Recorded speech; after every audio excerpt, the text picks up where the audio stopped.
Good evening.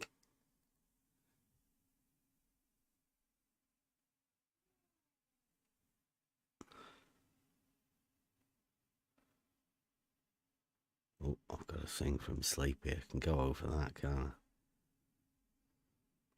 Good evening. Yes, we are live, Buster. All right, here we go. Okay.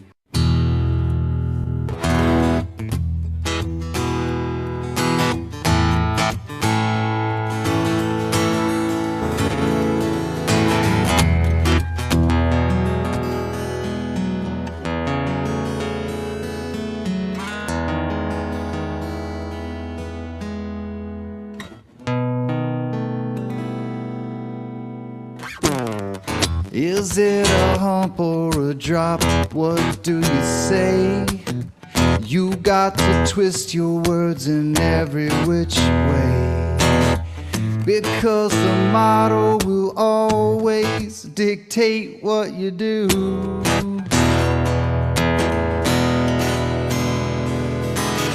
Everybody knows that you've got the model affliction blues.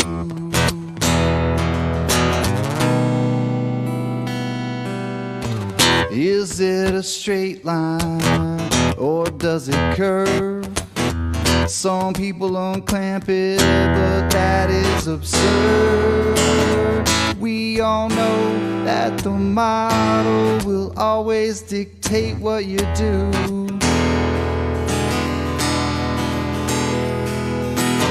Everybody knows that you are model afflicted blue. Model affliction. It's your addiction. That model affliction.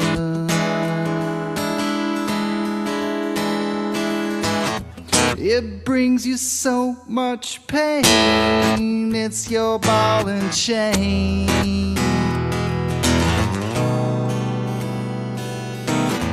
Conflating curvature with elevation change has got your local distance just out of range.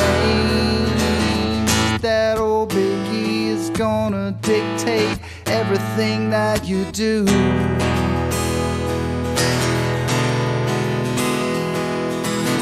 And everybody knows that you got the model affliction blue.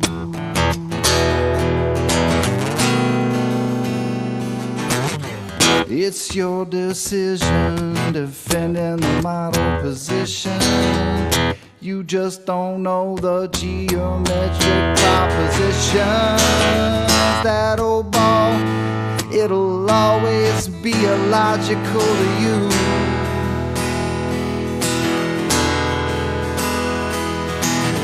That's why perpendicularity is a puzzle to you. Model affliction. It's your addiction. Model affliction.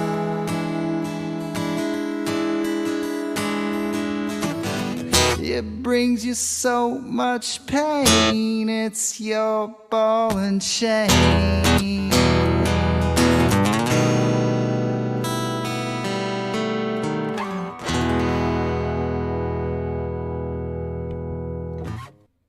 World famous Buster.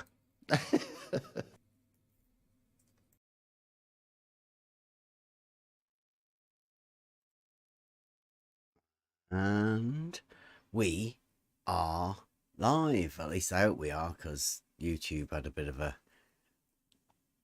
thing earlier. So welcome everybody. It is Free for All Friday. There was a premiere that we did have on earlier. It didn't work or something. I don't know. We might have to do that again, maybe over the weekend. Pat says it is. It's now gone live. But it was meant to be a bit of a warm-up for this one. It didn't quite happen. So, Free for All Friday. Anybody want to talk about anything? Anybody got any topics? If not, I'll talk shit about what's happened in the week. That's fine with everybody for a bit. Jolly good.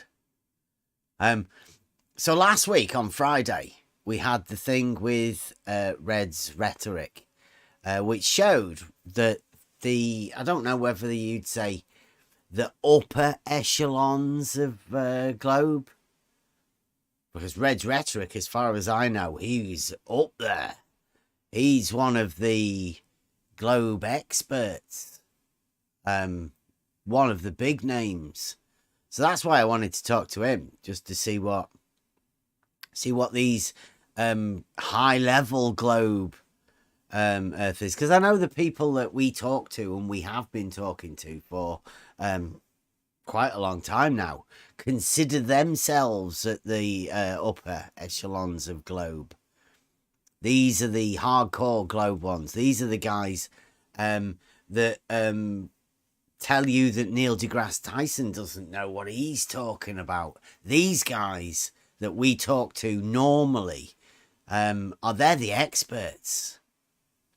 They're the ones that have all of the what we say, mountains of evidence for the globe.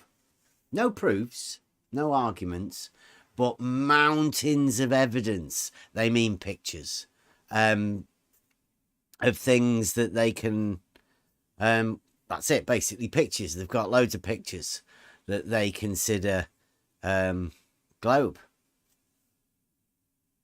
That's it.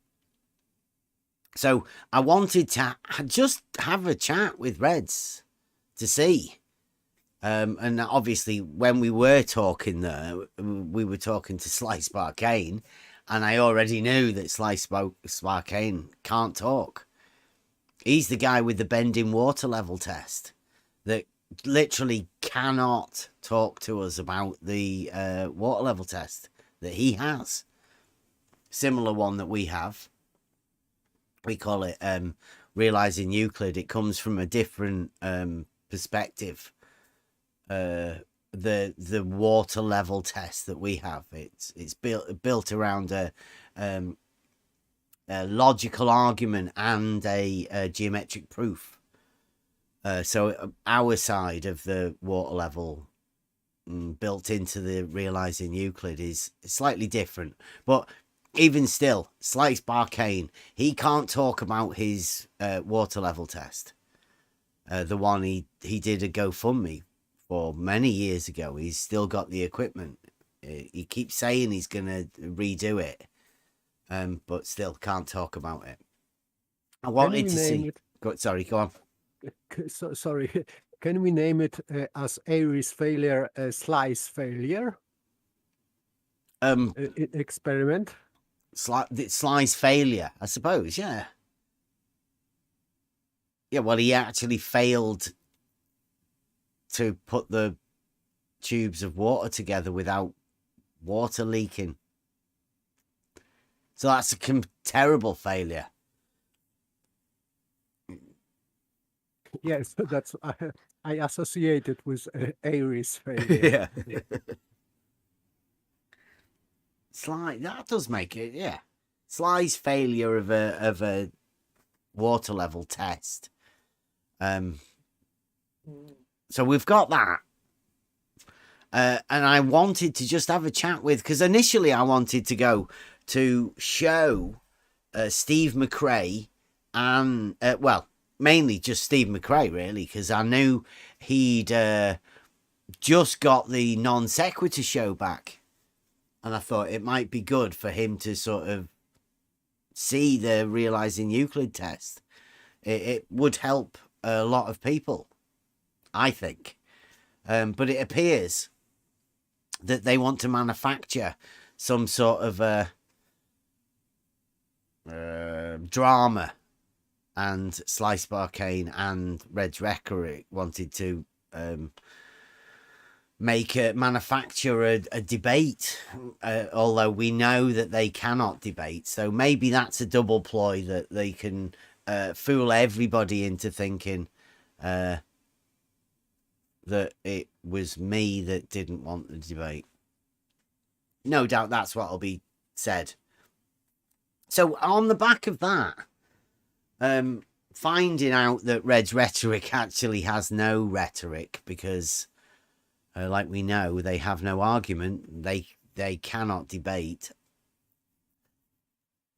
And now we're in a position, today we were having a discussion about this. It seems to be that the problem that there is out in the open, and blatantly.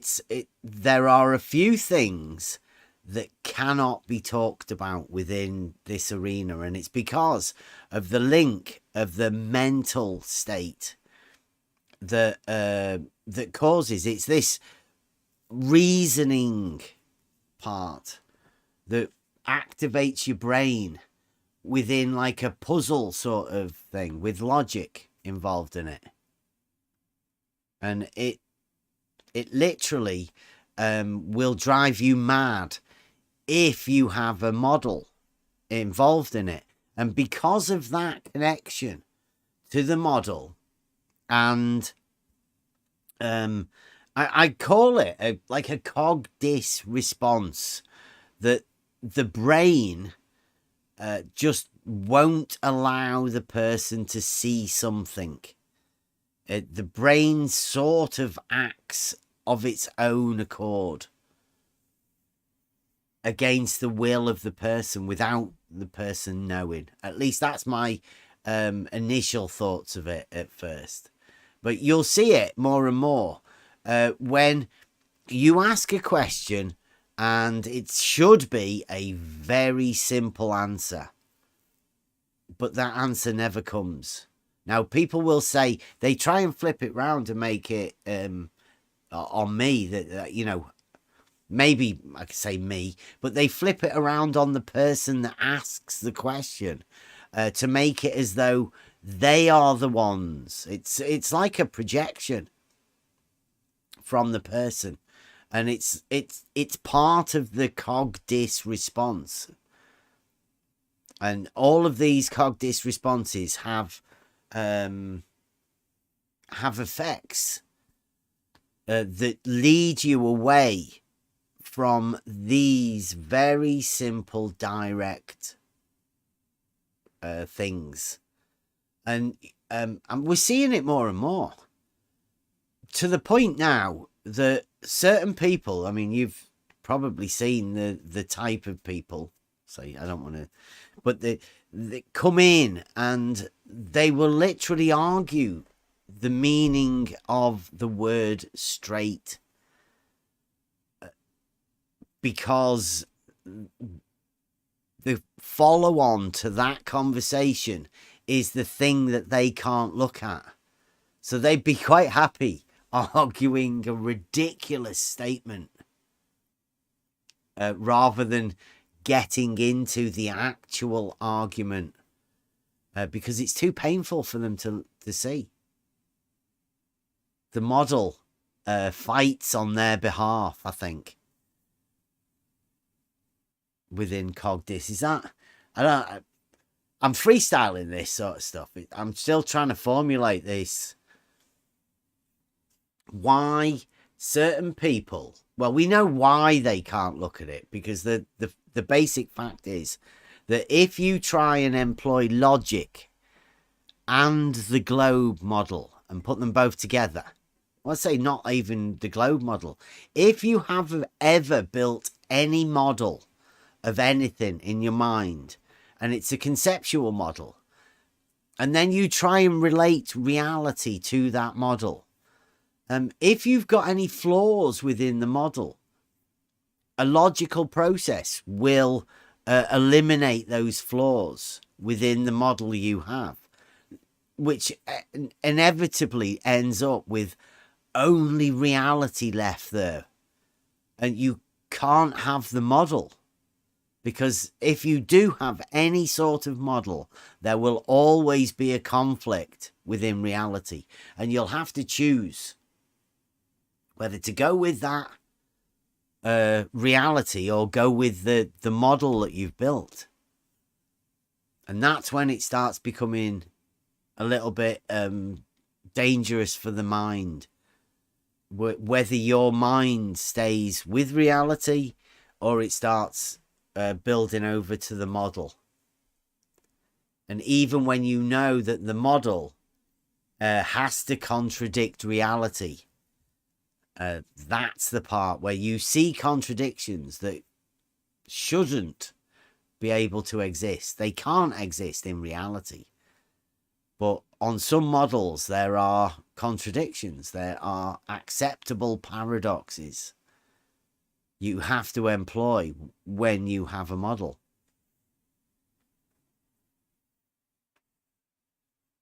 And we're seeing more and more of those contradictions. And we're seeing more and more of the effects of people realizing these contradictions.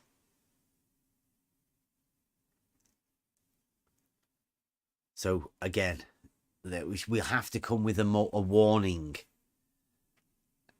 Please don't bring a model in here, and please don't blame us if you have some sort of realization that the model and reality don't fit together.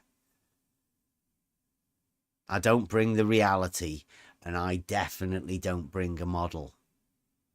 I just point out things in reality. So don't get upset if some of the things we talk about that are obviously in reality, they conflict with your model. Try not to think it's us to blame. Reality isn't to blame for any faults within anybody's models.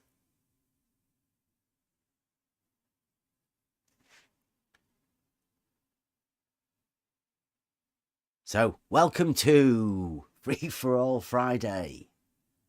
That's the warnings out. I don't know whether to put that at the beginning of every show, because we are seeing the effects of model affliction.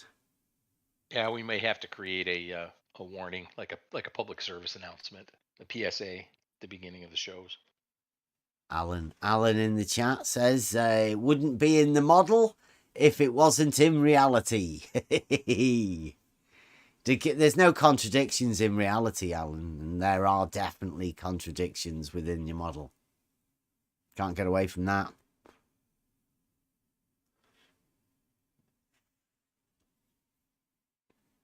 So, sorry, even who was it? The Rob Parks, the PhD professor, says, yeah, you can have contradictory definitions. Well, I don't have contradictory definitions, but that's the globe science bunny ears around the science, around the globe science thing. Frantic bunny ears. Because you shouldn't be able to have contradictions within any sort of science. Science is knowledge, and knowledge wouldn't have contradictions. Yeah, there are, Alan.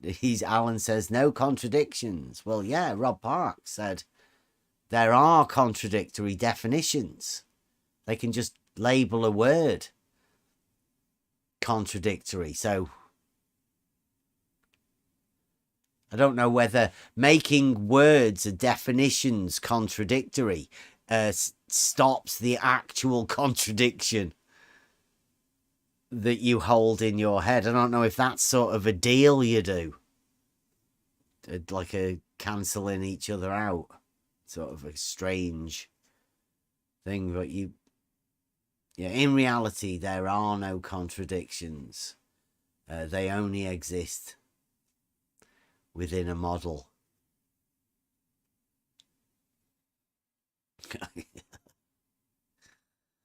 And within mind.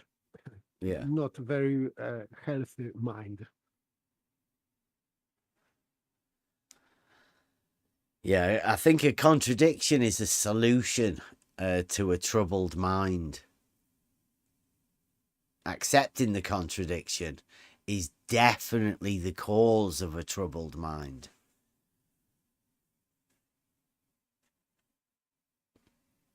I think that honestly, you cannot accept contradiction because it is impossible to hold two contradictory statements of definitions or opinions even. You have to choose one. Even if both of them are false, you have to choose one. If they are contradictory, you have to choose one, because otherwise you don't know what you are talking about. But that's not always true. You see, Really?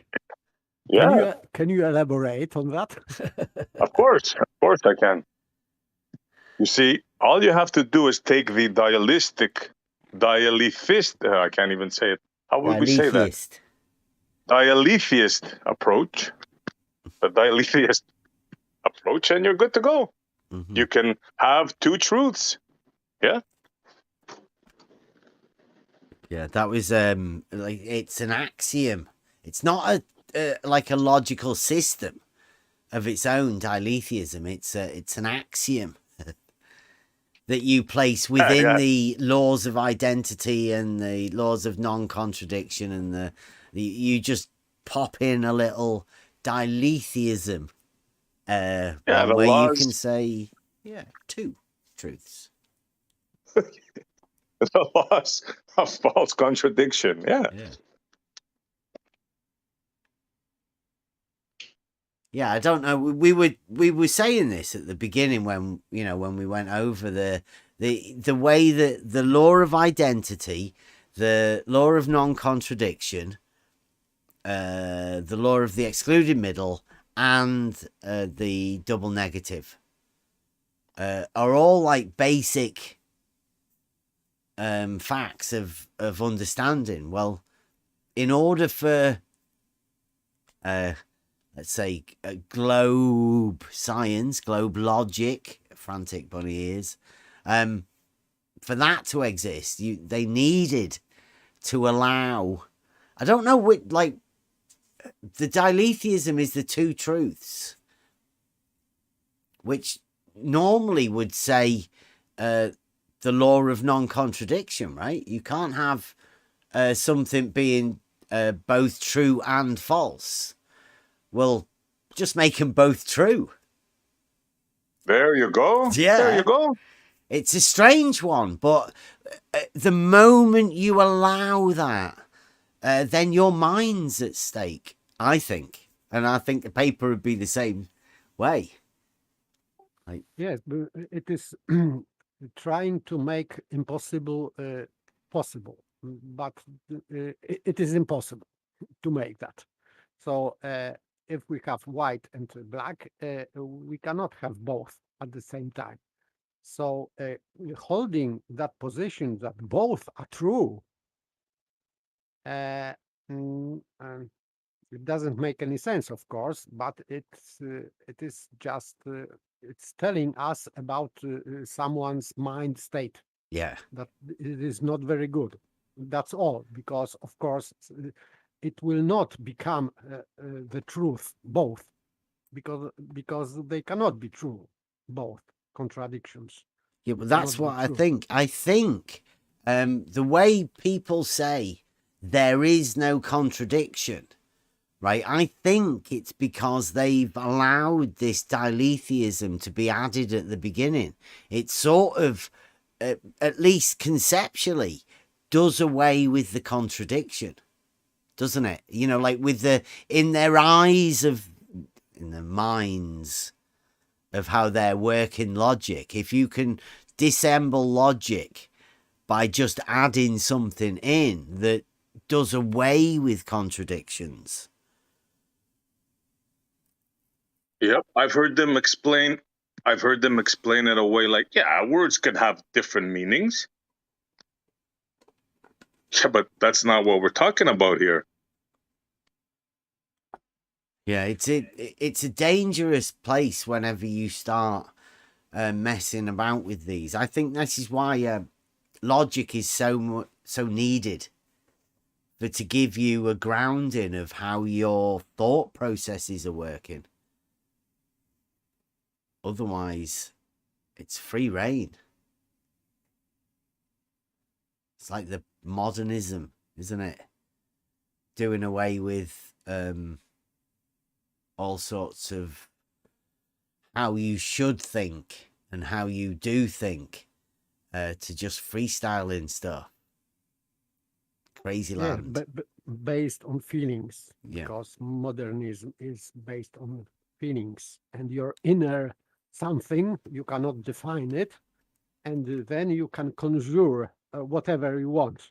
Yeah. But the feeling is the first.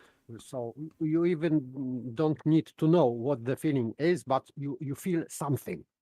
If you feel something, it means that this is good, of course, and this is the starting point. And then you can just pump up this feeling and develop this feeling, and this will make you more happy, but it starts from feeling. But in logic, you cannot start with feeling. It's quite opposite. You have to get rid of feelings to think clearly. So this is contradiction. Modernism is completely opposite to logic. Yeah. Well, all you have to do is pump up the dialetheism. There's Yes. always a solution. There's always a solution. Yeah, you have to make that clear though, Essie, because I don't know whether people are aware of what dialetheism is. It's basically Brenda. It's that idea that you can literally have anything you want. You can redefine anything at any time. Everything's up to you. You can have two truths. You can never be wrong within this sort of framework of logic. It's called paraconsistent logic, and it takes logic into a parallel universe where it seems to be able to freeform anything you want. I'd say it's a dangerous place.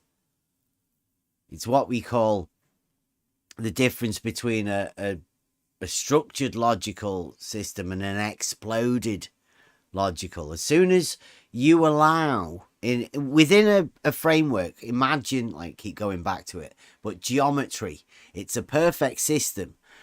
If you were to allow one falsivity, right? So you've defined triangles and squares and all of that, but let's just say that one of the lines of a triangle can curve at some point, and you allow it and you let it go. Well, that means everything goes. Yeah, boom. Yeah, your entire axiomatic system is blown to bits, and anything can happen logically because of that. Because you've allowed a contradiction within your framework. Literally anything can happen. You can start having pink bunnies within a geometric system because you've allowed some sort of a contradiction. You can dangerous. Have Pokemons and evolution. Yeah. Remember that one? Yeah. Brenda. Yeah, you can. Anything goes, and it's troubling for the mind when that sort of thing can happen, because if it happens in your mind, then you've exploded the logical system that you use for reasoning. And if you go all the way back to Aristotle, that's what makes man. What makes man different from all of the other animals is the ability to reason things. If you explode that system, well, I hope not me. And I by would the say way, madness. Go on. holding contradictory definitions makes them unusable because, for example, that level is horizontal. You can build upon that, you can build argument and proof.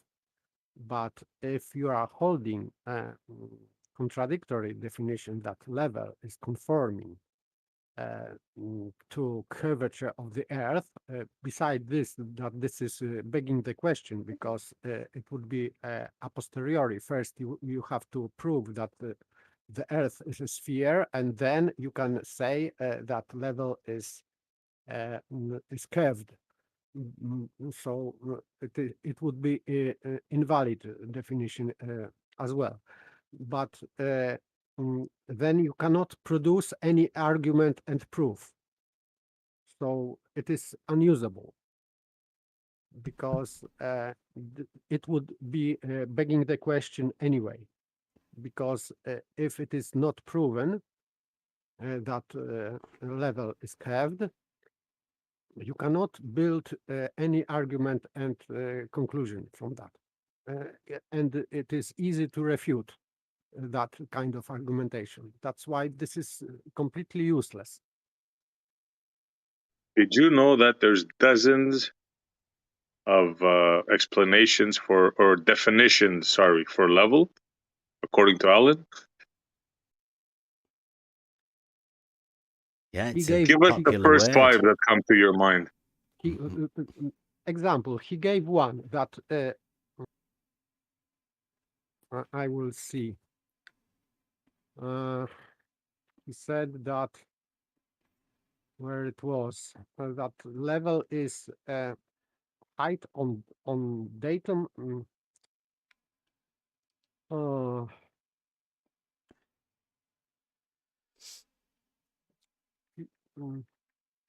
Give me a sec. I have to find what he problem. wrote.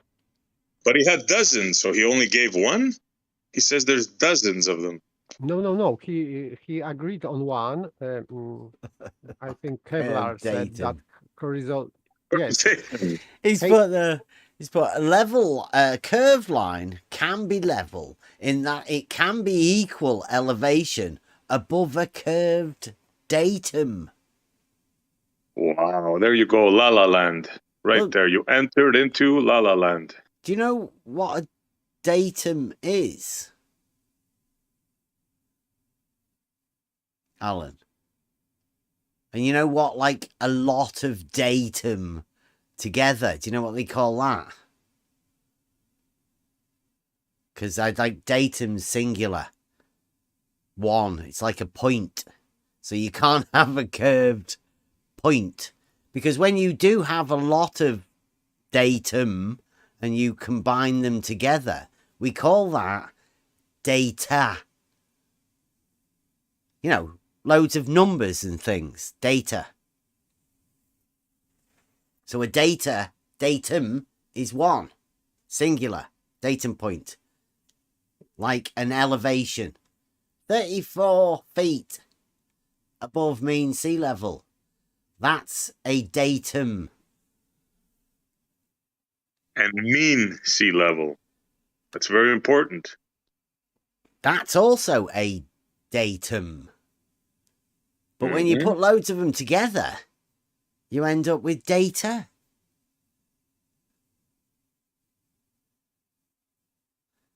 Yes, Alan. We know you're not a surveyor or anything like that. You've only learnt the argument, well, the non-argument, stating facts about things and misunderstanding them. Come on in, Alan. It's free for all Friday. If you want to talk about your experience that you've got within surveying, you want to talk about datums and data, how we map them, cartography, all of that sort of stuff. Yeah. The model makes them say crazy things. Like, for example, Alan, if I have plumb bobs and they're hung let's say every 100 feet for 10 miles. Are they all parallel to each other? Of course, I know the answer he has to give, right? But just some food for thought for other people. Oh, Rumpus is here. The Rumpus. Rumpus, how about you take a crack at that question? All points, I would say, Rumpus. All points of elevation are measured on a vertical datum. In the UK, anyway. Every point of elevation is measured on a vertical datum. That vertical distance is above the mean sea level.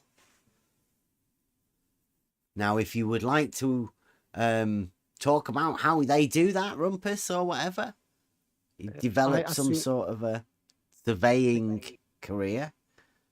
I assume that this vertical is a straight line, so this datum is on a line, straight line, vertical line, and this vertical line is measured or established as perpendicular to horizontal straight line. Yeah. Rumpus wants to know the question. Question was, Rumpus, if we hang plumb bobs, let's say 100 feet apart for 10 miles, will they all be parallel to each other?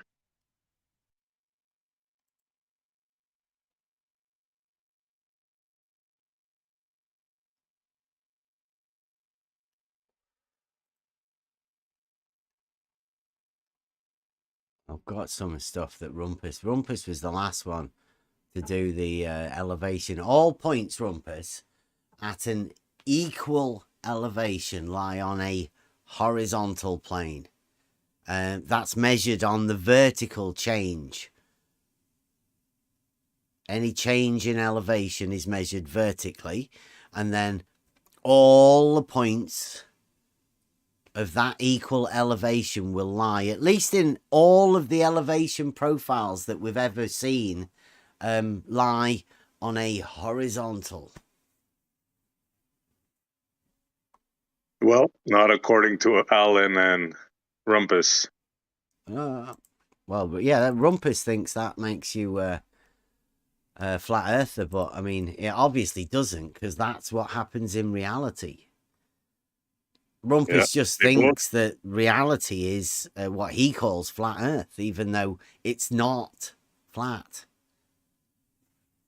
Yeah. They both answered no to that question, by the way, if plumb bobs would be parallel. Of course, we all knew that, right? But just want to point that out. Yeah, try not to mention the parallel plumb bobs.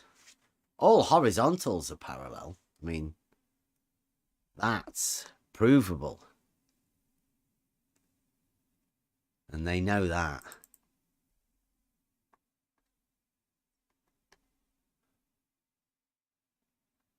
Yeah, that's an amazing thing to think that. And Red's rhetoric argument was on McToon's that this would be 1 degree per 69 or 60 miles, whatever. So it would be the very tiny percent of degree that you cannot see it, and maybe it is unmeasurable. So this is proof for a globe. So sorry.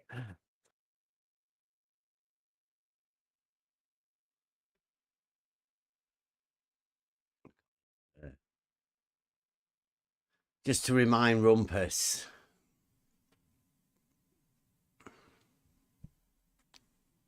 Oh, yeah. There we go.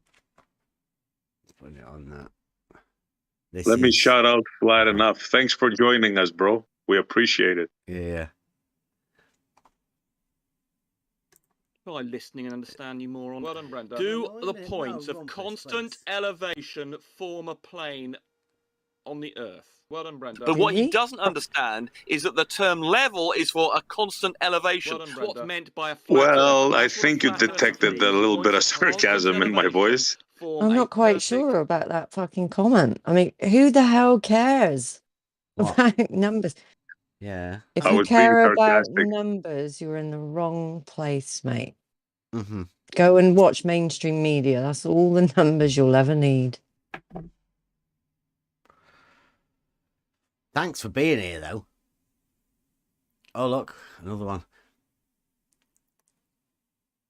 I'm just going over the rumpus and the all points of an equal elevation, where rumpus says that level. Is it free for all Fridays for idiots? Because it seems to be that's what's going on in the chat at the moment. Everyone's excited. Come on in, guys. Come on. They won't come on in. Chris Berry's just going to sit in the sidelines and just Twitter on like an idiot, like he does. Rumpus is just going to call everyone a moron and not tell anyone about the fact that he hasn't done his test or his video. He will Uh-oh. say that he's going to do it soon, though. Right? Like, Yeah, he, soon, next week. Yeah. And apparently Chris Berry doesn't know the difference between an Australian accent and an English accent. Oh, come on, Chris. Well done, Chris.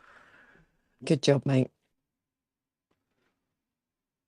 I can spot an Aussie from half a block away. Hear him, that is. Emma, you censor diagrams, so I won't come in. No, you are free to post diagrams in the chat, Rumpus. Just not gratuitous globe science. Yeah, so Rumpus is lying when he says we censor diagrams. We don't. Yeah. We just don't give Rumpus free reign to put videos and stuff on screen. Yeah. Oh, apparently all women sound alike to Chris because he hasn't been around very many. Yeah, Yeah. you're going to tell me an English accent sounds like a Australian accent. Come on, man.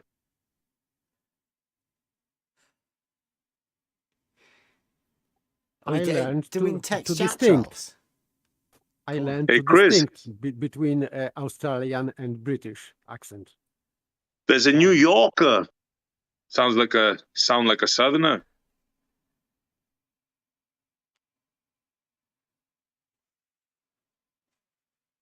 Globe science, yeah. In inverted commas like that.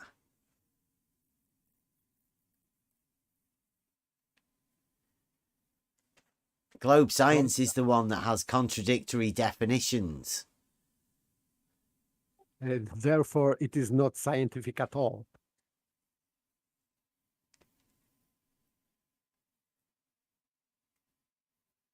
Well, Australians are Brits, lol. So, yeah.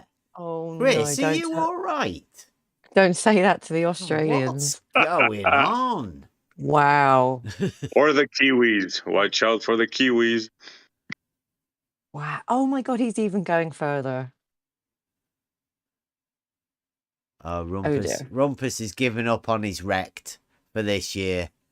But he's Due to hang on. yeah.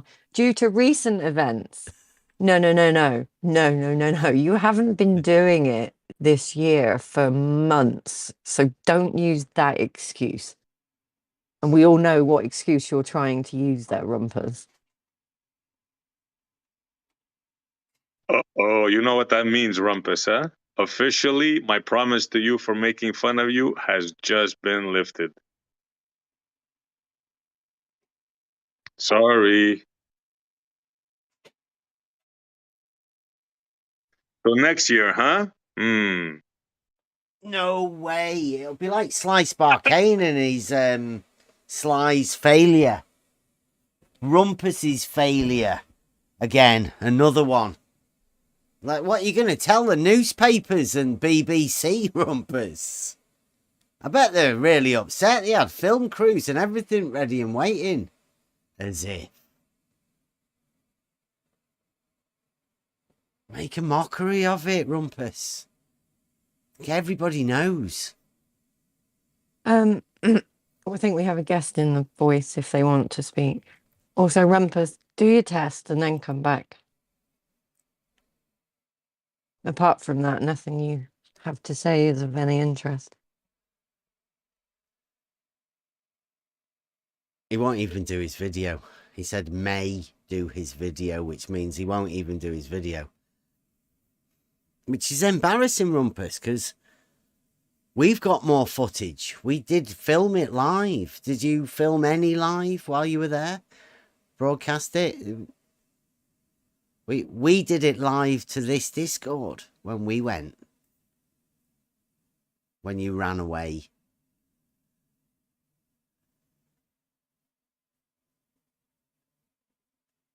So I'm taking bets from now for next year for the Rumpus test. Well, giving odds 10-1. We'll challenge you now, Rumpus. We've got tests ready and waiting. 400 meters. We've got one. Spot On's got another 400 meters. So that's 600 meters with the overlap of 200 meters. Put anybody through the geometry to that test. It will be getting refined and it will definitely be getting done next year. Again, live broadcast onto this Discord channel.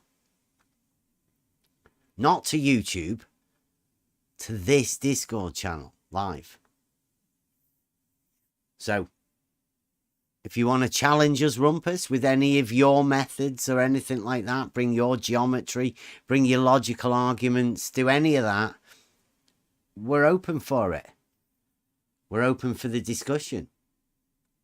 Anybody can check this now. We'll be showing and going over the tests because it's obvious. There's a load of people that cannot see what we talk about. They can only rubbish it and look away from it. Try and get everybody else to look away from it. Well, we're going to be showing everybody exactly how the test works. Building from the geometry, from the definitions, the whole thing. And it's irrefutable, unfortunately. They've had years of talking to us. The globe model defenders know what they've all talked to us about this. They've had every opportunity to discuss this, these tests, these basic fundamentals, and they've got nothing. Although they think they've got lots. Yeah. I have to disagree. Yeah, I have to disagree with Flat Enough, who's put a comment that says parasites are to be exterminated or starved. If there is another method of dealing with them, do let me know. I think labeling anybody a parasite that needs to be exterminated or starved is hideous. Yeah, why don't you come on in and show us how smart or how stupid you are? That's a challenge, by the way. It's Free for All Friday, and we're reading the chat because it's Free for All Friday. That's right, and none of you are coming in. Yeah, if you have a better subject, feel free to come in and bring it up.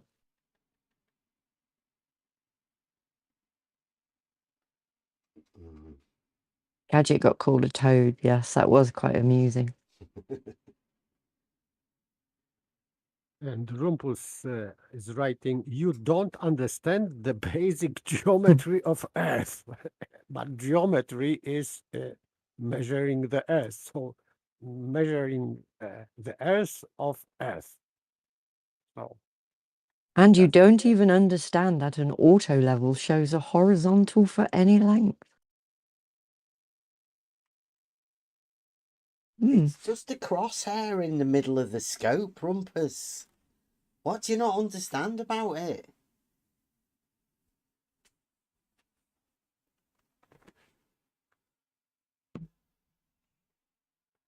I know, nobody wants to talk when I'm around, cut through lies. Do you want me to mute? I can shut up if you want to talk. It's fine. I don't mind. I just, I'm a bit prickly this evening for some reason. You're the one that's scaring flat enough. Okay, I understand now. Scares everyone. Well, you want to see the amount of people on Emma's kill list. That sounds like I go around killing people, Bev. Don't tell Bodies everyone. everywhere. Well, within the debate. Well, I say not the debate. It just ends really quickly. That's why Emma keeps quiet, everyone, right? I'm just happy that I'm not on it. I'm not on it, right, Emma? Not yet. Thank you, dear Lord. All these gamma males, they can't handle a strong woman like Emma. No chance.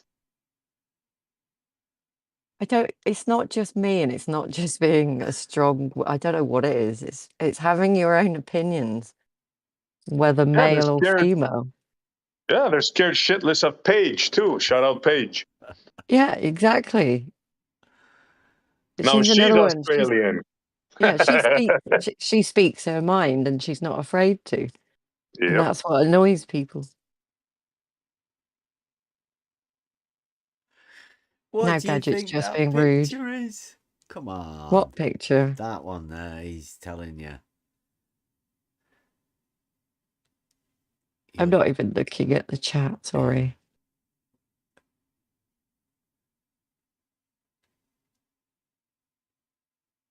Yeah, Rumpus, it has got a range limitation. You've got somebody in the chat here as well who thinks the same thing. Mm-hmm. It's strange.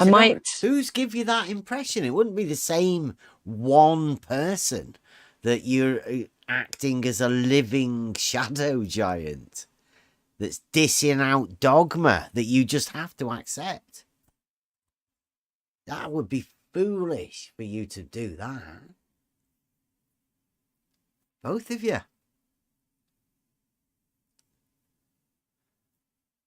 I might not stay here for very long when I start to talk. Who's that? Cut through the lights. You obviously have a voice that we would know them. No, I think he means like he'd get too angry. He'd lose control and have to leave. Like Brenda does. Oh. I don't understand people that get like that.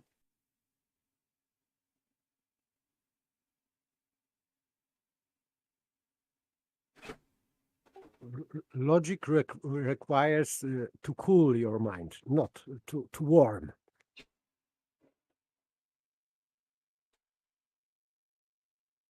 If you think you can have a proper discussion with Rumpus, then feel free.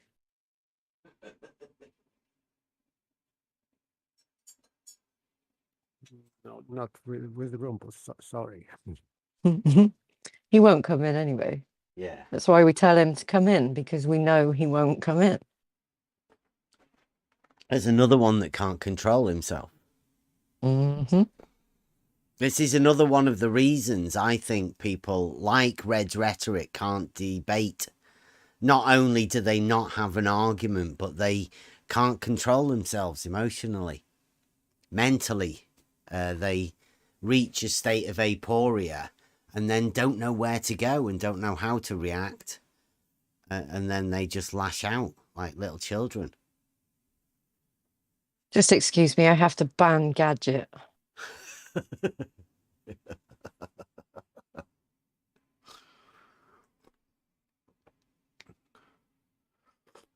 While you censor that's a lie, Rumpus. Nobody censors diagrams in here. Can you see? Look. Yeah.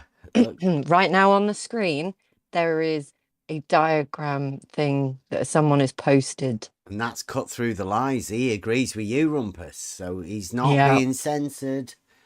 You are allowed to do the same thing.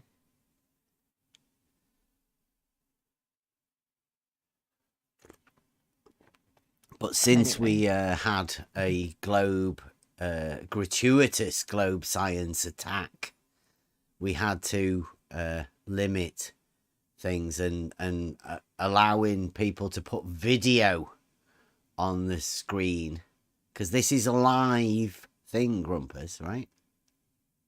It's live on YouTube, so we have to have certain standards.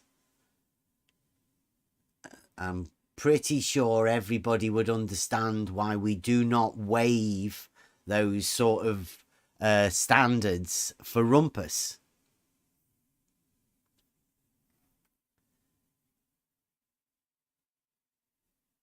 It's been away for a bit, Rumpus. So you've been all right. Hope you've been doing your video. No, he has not. The line in an auto level is only horizontal and not level. Says Rumpus. He says Rumpus, yeah. He's been studying up on this stuff. And how he can prove that? He can say that, and he is saying that all the time. Yeah. But how he can prove that? He can't. He just says can't. things, yeah.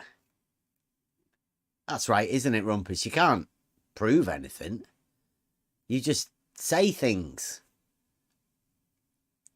And hope that you're a great big shadow giant. And you can hand out dogma to people and say, look, I'm the great Rumpus. Believe me when I say this bullshit with no proof.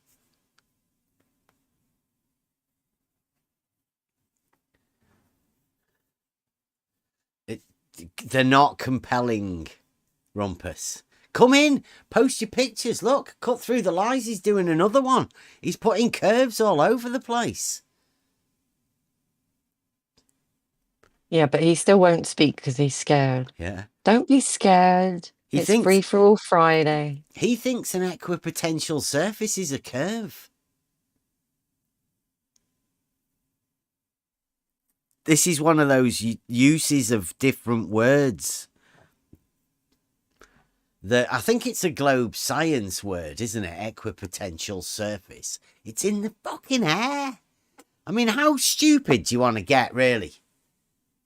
What is that, an equipotential surface? What's it a surface of? A surface of the curve of air?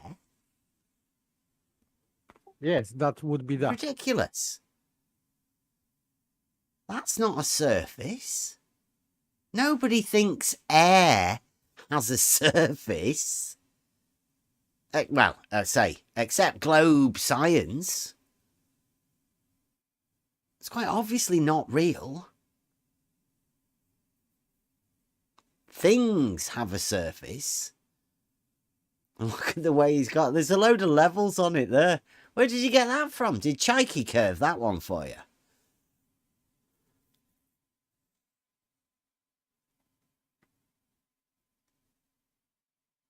Not parallel to the reference surface.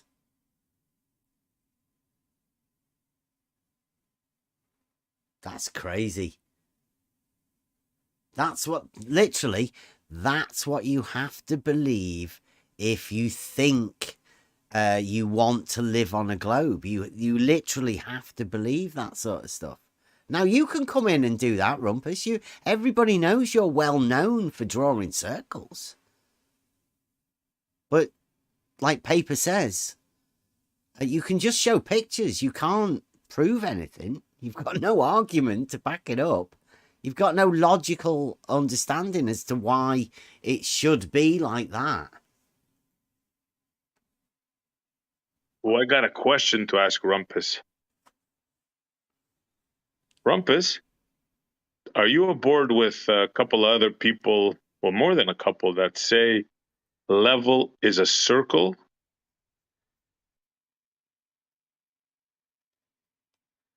Let's see. Cut through the lies. If you want to come in and test out who gets angry, try it. Well, if this isn't the place for you, then it's better, surely, that you find that out sooner rather than later.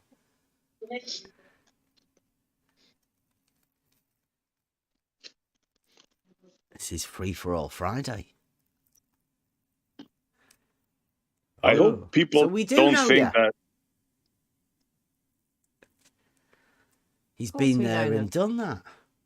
It's fine. You can open your mic. We won't hold it against you. Yeah. Wipe the slate. Always. I think some people might be under the impression that we only talk about level and stuff. No, this is free for all Friday. Any topic you want.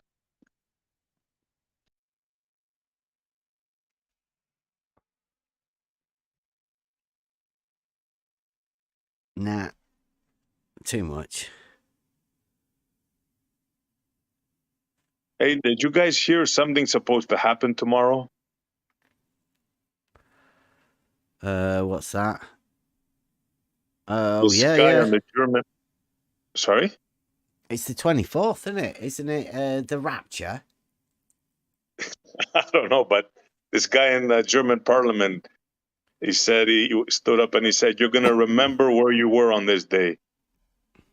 Mm-hmm.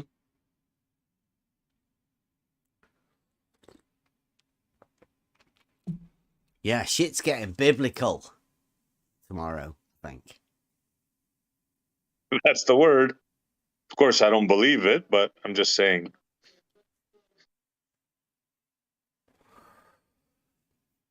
All of these things can be taken at any way you want to, right? But hey, who's going to change anything? Who does? But I would say definitely, if you want to like get it over and done with now, just in case it is the rapture tomorrow. Think of all of the chances you could miss out on. Can you have a look in that text channel, but don't show it on the screen? Okay. Globe science. Globe science pictures.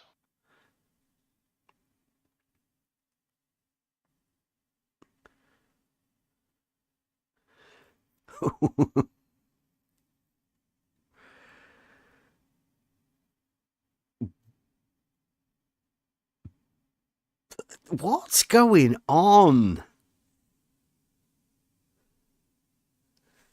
Globe science. Well, we know they're not English, American, Canadian. Thank you. I was just going to say that. That's what he was talking about earlier on, ladies and gentlemen. We did have Blue Marble Science in here earlier on, and I wanted to time him out, but Emma said he was okay, and she didn't really want him timing out, but he's not right. These reactions that people have towards, I don't know, I think obviously it started when Hoymar started with the Lake Pontchartrain or Lake Rakia and his 90-foot hump, and he had a conversation with Jesse Kozlowski. This is Blue Marble Science, inverted commas. And it's just gone on from there to LIGO, to the conversation he had with well, we all went over to we stayed over there in Blue Marble Science's thing for 16 hours or something one day. Yeah, there, Hoymar, well done, thank you. Thank you for bringing all of this up. I'm not so sure Blue's thanking you for bringing him into this, but hey, that's the way it goes. Yeah, so we've gone on this journey, thanks to Hoymar bringing this up. Then now we've got Blue coming in here saying like sexual remarks, strange things towards Emma. And obviously, if anybody's in Blue Ops, that's Blue Marble Science Adult Globe Earth Discord channel. you may be surprised at what's going on over there.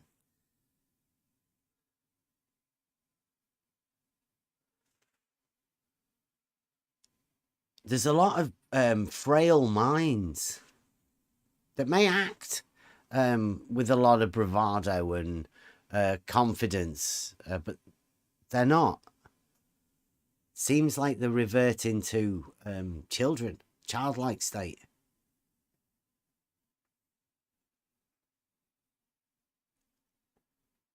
It's a shame because all they have to do is adopt reality and, and start questioning things. That's it.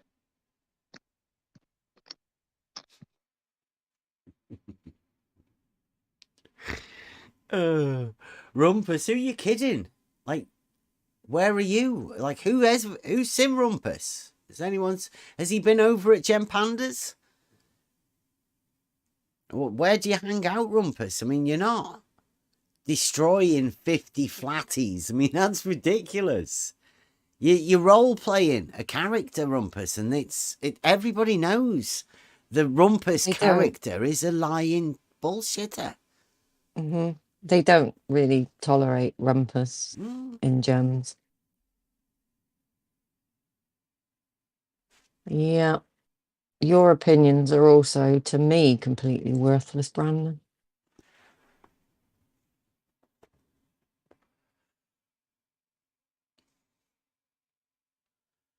Yeah, you could let us know how it goes or how it is. Well, Kevlar says when children can't use their words, they resort to childlike tactics. I think it's more of a regression thing. The mental state where the globe model gets put in is the same place that Santa Claus and the Tooth Fairy, all of those things come from, except it is allowed for that to be released, even though as a child you are sort of having to accept that people lie to you, even your most cherished family. Some sort of, you come to a reasoning about that, but the globe just stays there. Nobody tells you that one's a joke, and you're left to make the model. It gets locked in at a certain age, and I think that's when the childlike state comes back again within the globe mind. Whenever they try and search where the globe is, or where its essence of the globe is, it always goes back to that childlike state mentally, because everything from that point is built up by the person, the model. There are some frail minds out there, and I personally feel sorry, but I can understand where these people come from, and I don't want to, have any aggression or get angry or anything. So that's where I'm coming from. Now, other people may be completely different, because I know the aggression that comes from other people, the hatred, is often fed back to people. But I mean, they're going to have much more to deal with than any aggression or anything like that. This is the state of the mind that people have to try and get a grip on. And they've got a model that's not going to allow them to get a grip on reality or any sort of semblance of logic. That's also why nobody's going to come in and talk about it. We're trying to find a word for the reason why people can't talk about this sort of thing. I'd say step one is epoche. Is it epoche? You got it, bro. Nice. See, is that Greek, that? Yep. Nice. Learning a bit of Greek. It just means to reserve judgment on all things dogmatic. If you haven't proved it, you don't have to go with either way. You can just withhold judgment. You can hold both of the ideas. You could give a bit more weight to one and a bit more weight to the other on different arguments and still be swayed, but still withhold judgment. You can switch back and forth. You can pick all things at the same time, like up is everywhere, down is everywhere. You can just, like Legos. See, mix it up. As an analogy, when I came into this as a complete noob to the conversation, just by somebody, calling me a stupid name, drew me in.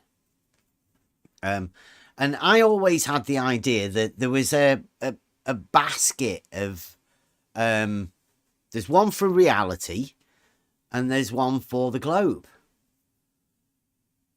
Now, you're going to fill these baskets up with whatever you call it, evidence or proof or whatever.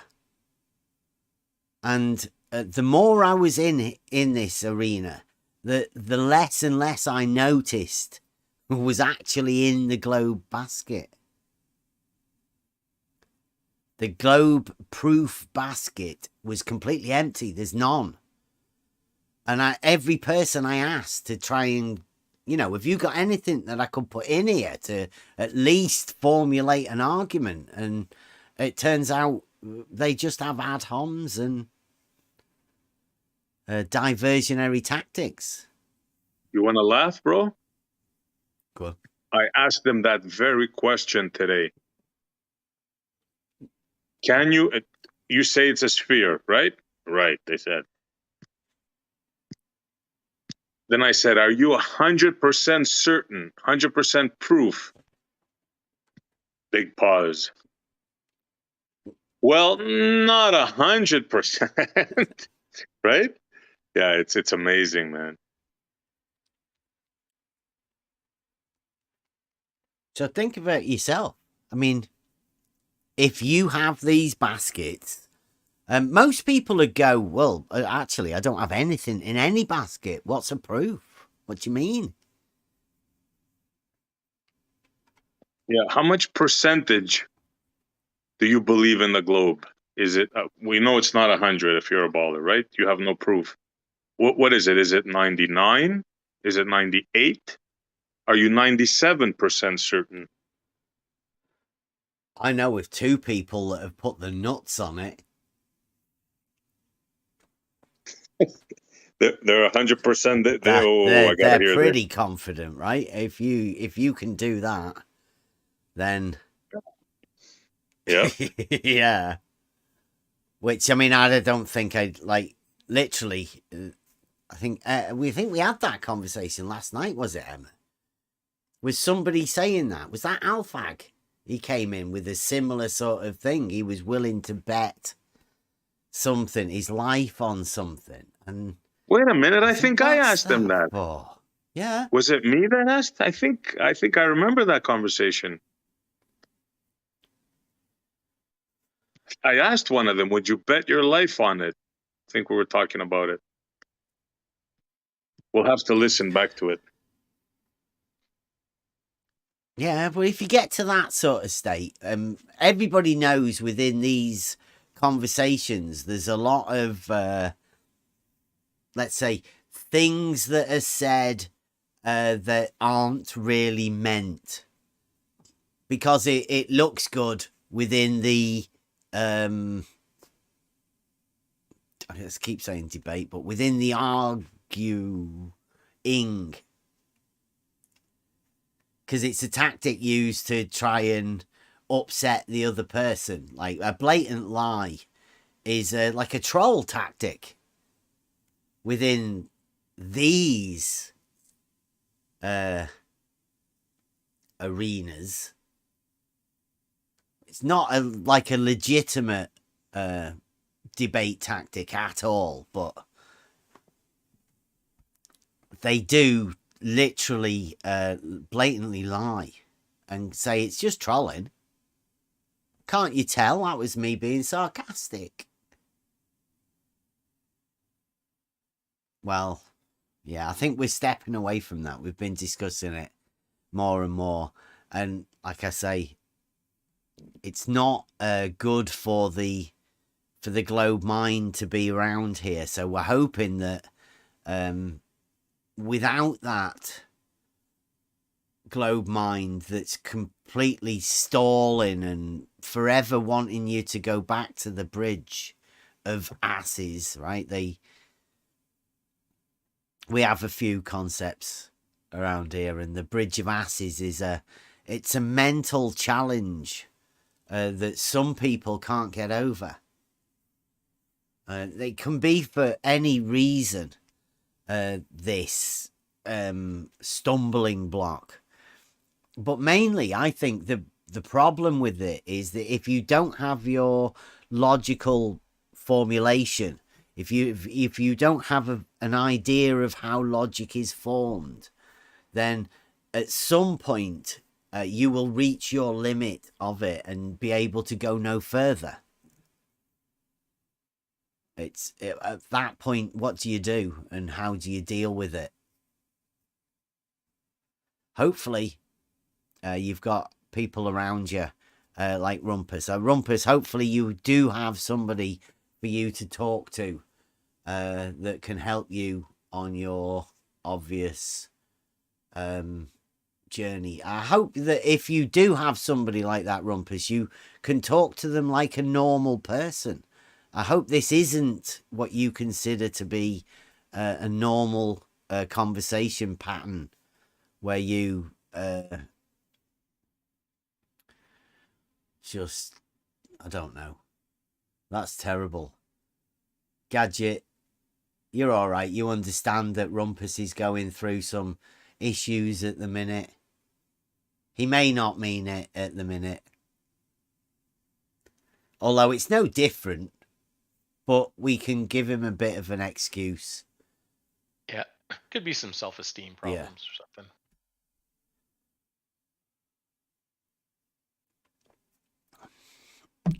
Gadget's a mod though, so Gadget can deal with him. However, he's the one that's being targeted,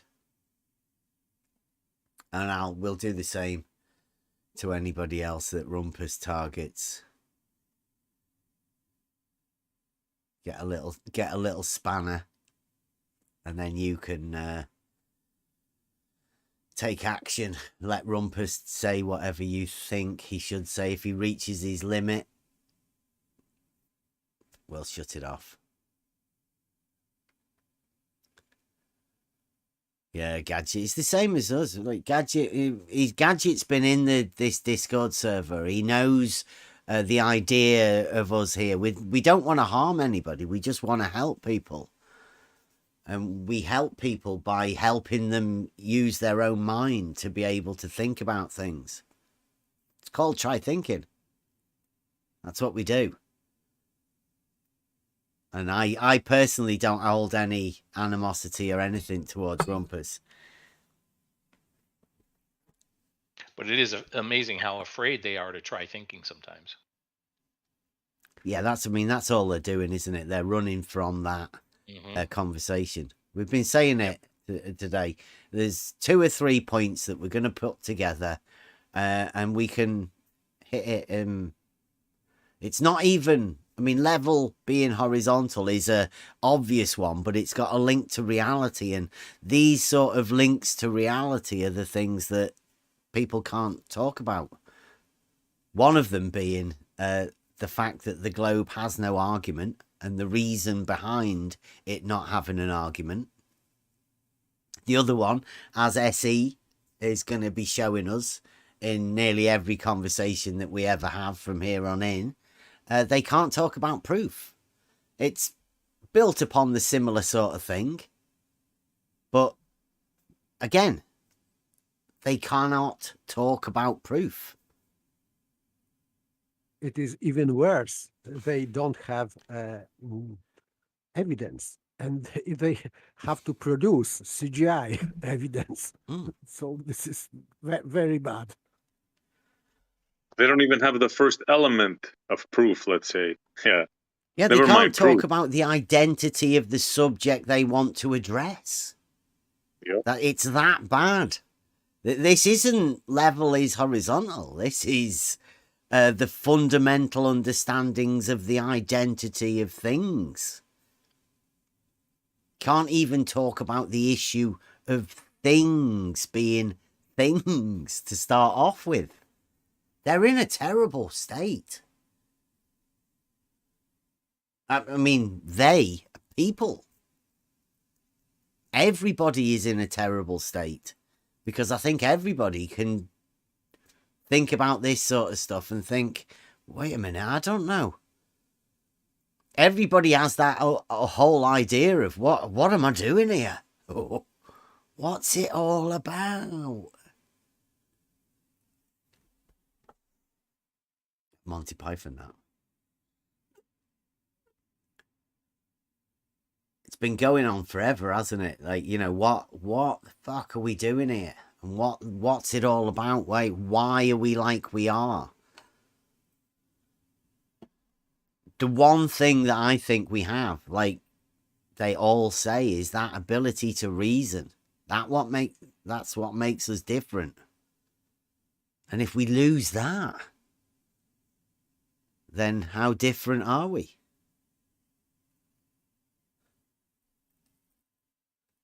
Maybe that's what's making people different, is that there are some people with the ability to reason now, and some people that seem to have lost it. Lost it to the words of shadow giants and dogma. And if you start building frameworks of things upon that dogma, you'll end up like Rumpus, like Brenda, like Chike. Frail half people that can't even have a discussion without getting upset, triggered.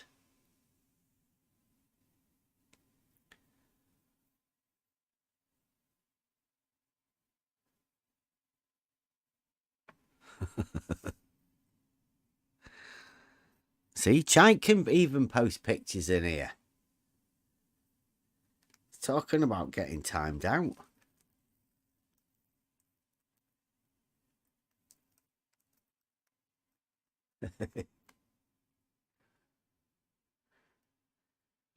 It's Aporia Canal. But then everybody will find out why it's called Aporia Canal. People can't look at it. They get lost. Lost in the identity of the subject.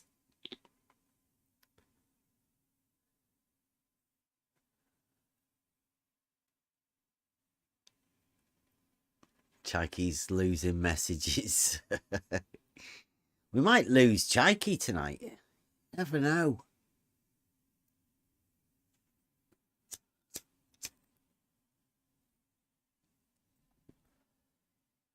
Oh, is he watching the other one?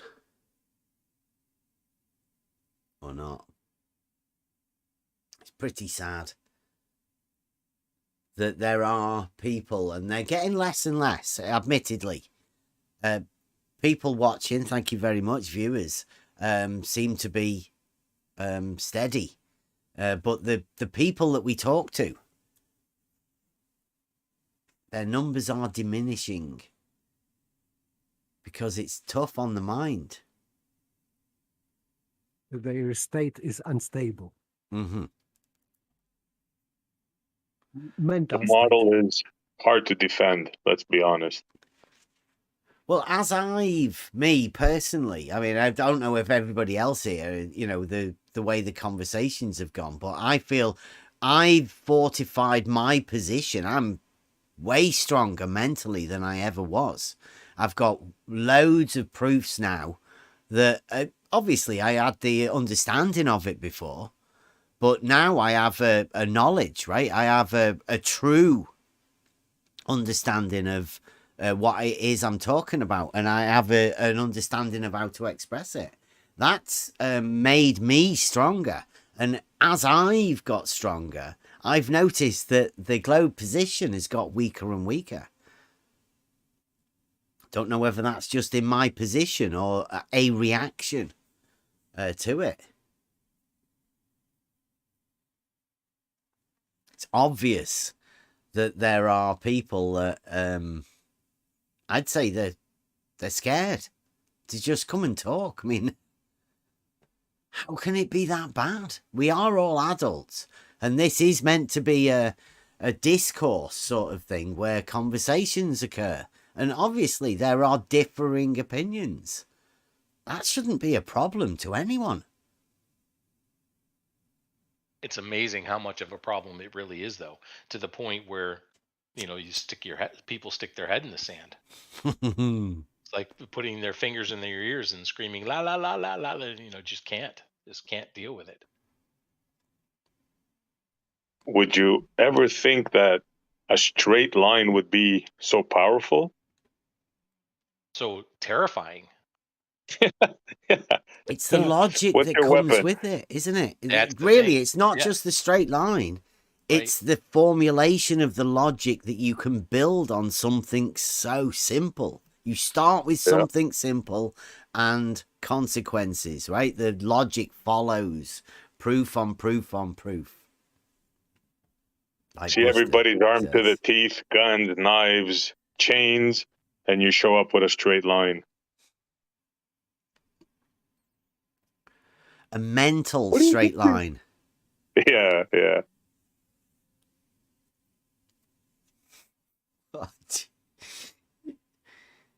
Jaiki, What's yeah. your weapon of? Jaiki, bring an argument, like Kevin says. You're getting timed out because you're talking shite. Nobody needs to see that sort of stuff. We don't need to see a childish mental breakdown in the chat. Just come and bring an argument. Be an adult about this, Jaik. Come on. Or for your own good. You're going to have to go. It's like you're obsessed with stuff by being a child.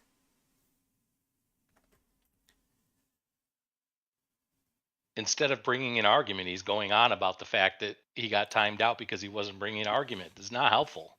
Mm-hmm. Bring an argument. Free for all Friday. Come on in, bring an argument. And he thinks somebody timing him out for saying some stupid shit is them losing it. I don't know whether that's projection or what. This is what I'm talking about.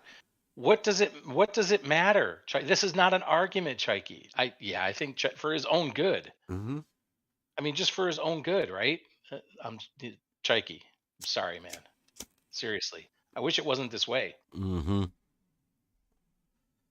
Yeah, he completely misunderstood the conversation we had yesterday, Paper, about the 2D, 1D. And he clipped a bit of the video out. And he's just showing his mental state. Yes, I am still on the topic. I've downloaded missing books of Euclid. So now I have all 13. And I checked the surface in book 11. It is the same word. Epiphaneia. It is a surface. And he is using this description as a genus. It is not a specific definition, because specific definition is plane surface. It is an analogy to line and straight line. So line, it is kind of a handicap definition, and surface is all the same handicap definition because it refers to genus, not to species. And that's why it is not used further.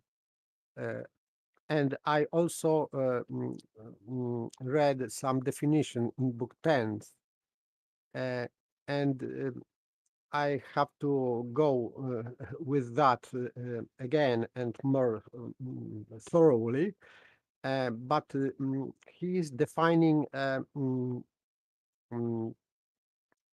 lines being commensurable and incommensurable or uncommensurable, and it is in reference to dimensions. So, but I cannot argue tonight because I have to read this more thoroughly. But it is mentioned what dimension means because Aristotle uses this word dimension.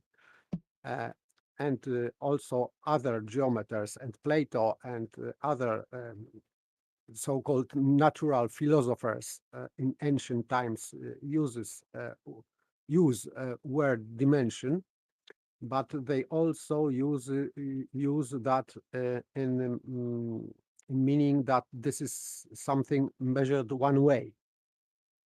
So it refers to straight line also. Even on figures that have more than 4 sides. And he is distincting between measurable in a square and unmeasurable in a square. And he's calling, as I remember, it rectilinear or rect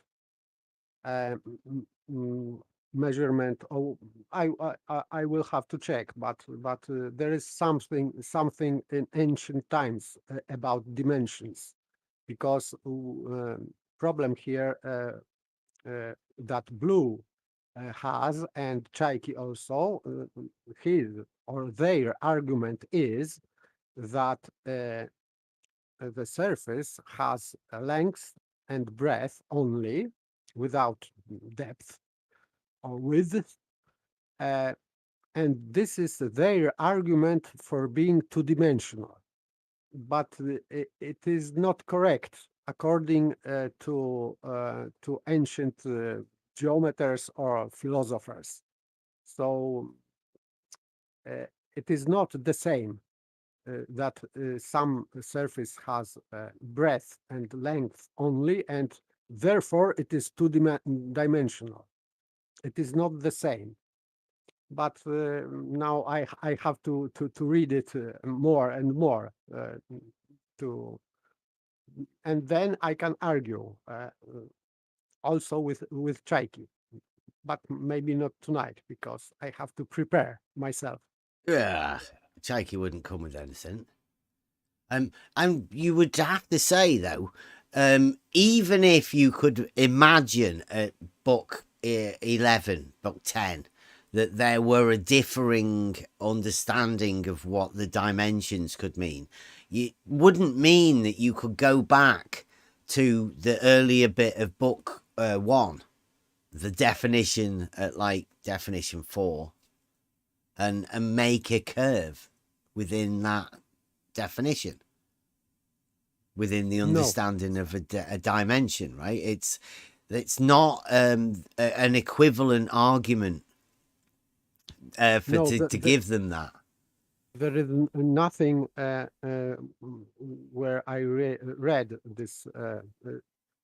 There is nothing indicating that they used any curve to measure anything. So there is no indication. Yeah, you can't use the curve to use a measurement. In order to do that, you would need to know the straight line to be able to know how much the curve actually curved, because curve is a non-specific word. Doesn't literally mean anything that you can put your finger on until you relate it to one or two straight lines. Probably you'd need two straight lines.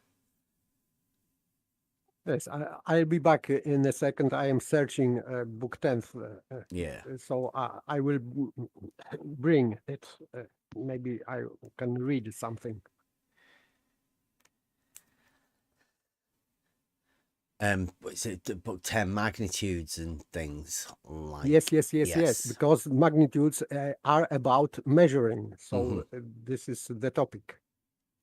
And dimension is measurement.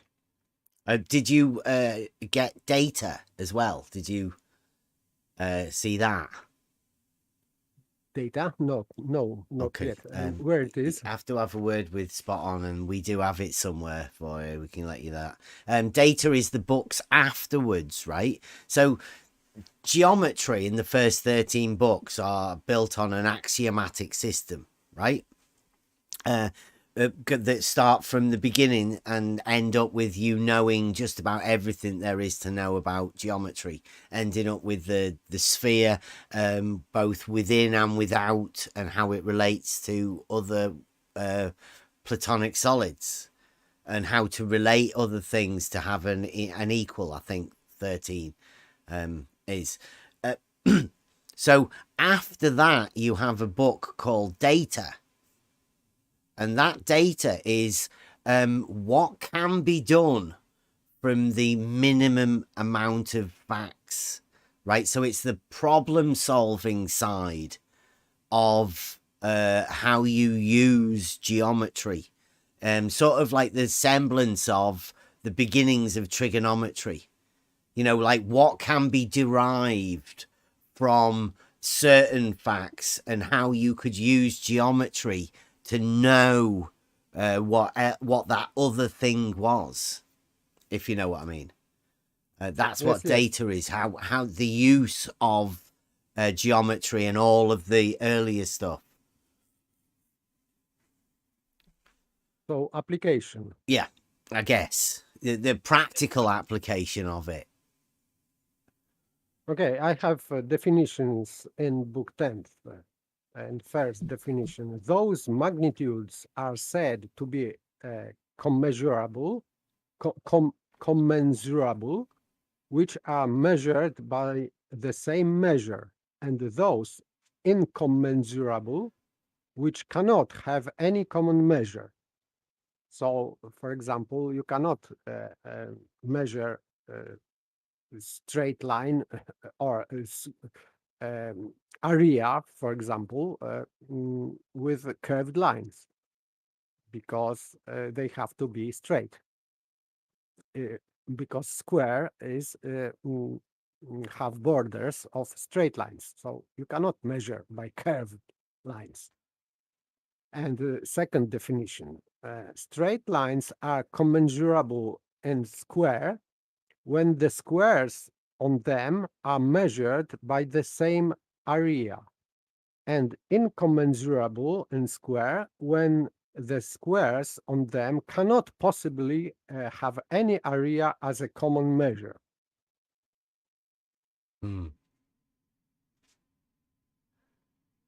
And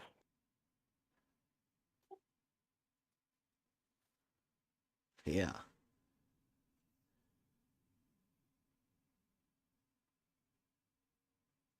So and there are many references to other like Aristotle or Plato.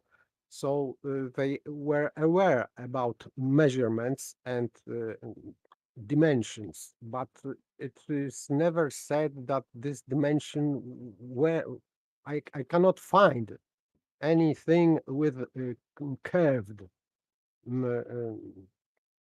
commensurable or incommensurables. So it is only about straight lines, and the squaring, calculating area with squares, it would be like a Cartesian coordinate system with straight lines.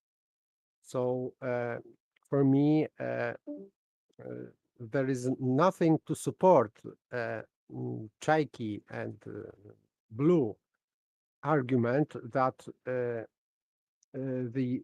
length and the breadth of surface of the sphere are curved. Yes, they are, but I cannot link it to dimension how in any way. So for me, this is just empty argument they are trying to make. There is no argument that there is length being curved as dimension. There is nothing about that. I think I'm pretty sure that if you follow the logical system, you yourself will come to the understanding that straight lines are needed in order to measure the curve. You cannot do it the other way round. It just doesn't work. It's not a logical, and not only is it not logical, it's impossible. It only works one way with the straight lines. That's how the axiomatic system of geometry works. Even to the point with, like we've said in here, that the circle is just a point mover of equal radius, a fixed point. It's the straight line radius and the points at the end of that get used when you make the arc of the circle. It's the equal radiuses that you're talking about.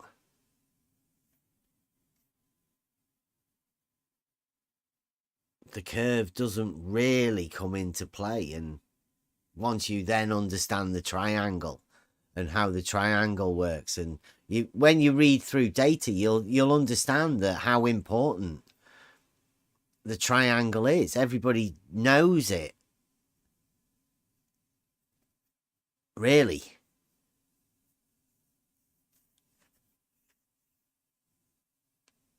Should be pretty obvious. And also the reason that people are have took the symbols that they've took, all based around triangles, always. Can't get it out your head. That's why I think a few people are going a little bit mad.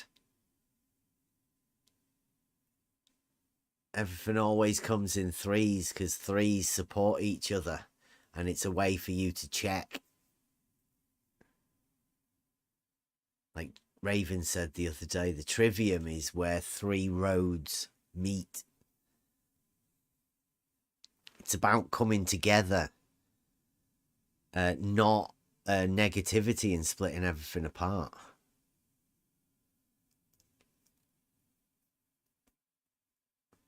So important is the geometry within the foundations of the logic. It shows you how to form this logic.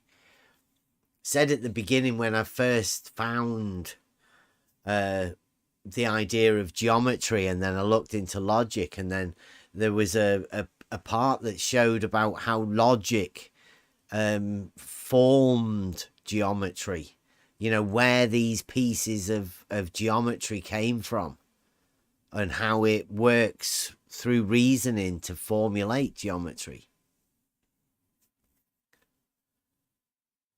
And the logic at the beginning is so important. If you don't have that, you won't have an understanding of everything else that builds upon it.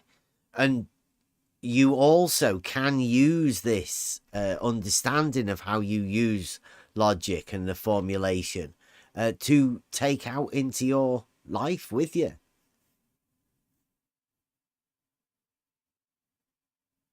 It definitely helps. Well, it's helped me. Hopefully it can help everyone else. I'm hoping. Because pretty soon there are going to be a lot of people struggling mentally. because there's a lot of things that have been built upon the words of shadow giants. And the more you look into it, the shakier the ground looks. Almost like sinking sand, really. It just crumbles. And when you look at the foundations and it just crumbles away, you have to start somewhere for yourself.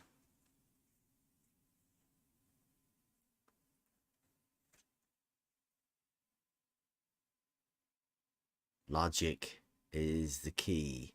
Is Chaiki is Chaiki going to come in and have some sort of a discussion, or is he No, I don't. Like I acting don't like a think so. child in the chat?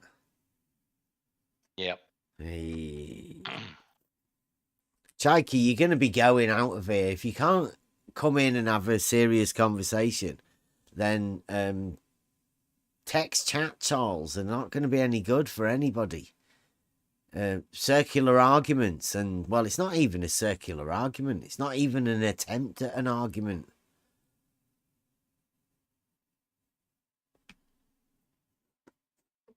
You're meant to be adults, Chaiki. You're meant to be one of the big people within this. Like I said at the beginning, that this arena that we've been in are supposedly the best globe defenders there is. These guys will literally tell Neil deGrasse Tyson to his face that he's wrong about things. There are no higher class globe defenders than the people we have round here. People like Red's Rhetoric, Fight the Flat Earth, Simon Dan. If you're troubled with your globe, if you're losing grip of the globe in your mind, if you're questioning it, perhaps, then there are places you can go. There are Discord channels dedicated to reinforcing globe belief. People like Blue Marble Science.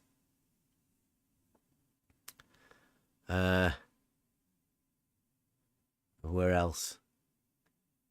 I would say that Bob the science guy, but he's gone a bit quiet. Anybody think of anybody else? In case there are people out there that are like doubting these things, the concepts that you have in your mind. Where do you go to resolve it? Do you think there are other people that could help you out? Or do you choose to do it on your own? Who would you trust? Is there a shadow giant out there that can offer you words that ease you?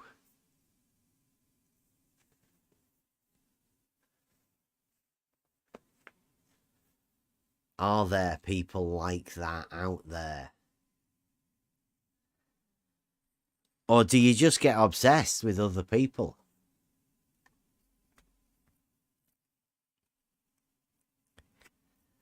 Like Chaiki. The troubled mind. I don't know if that video went out there. I forget what I called the video. Let me have a look.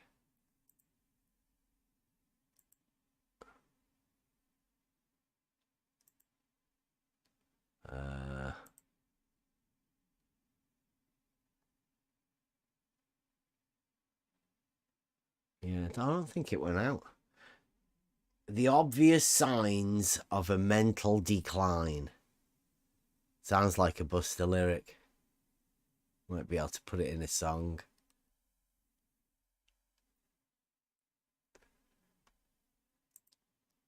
And that was about Chaiki. Conversation we had last week.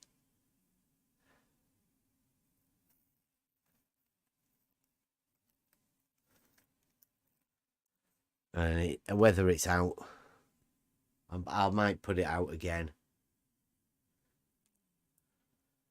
There was a bit of a blip. But yeah, Chaiki I'm is being worried. Chaiki is being his petulant self. Yeah. I think I've timed out my children fewer times than I've He's timed sat on the Chaiki out so naughty far. step at the bottom of the stairs somewhere. Like, Yeah. sit there, Chaiki, until you're ready to come in like an adult.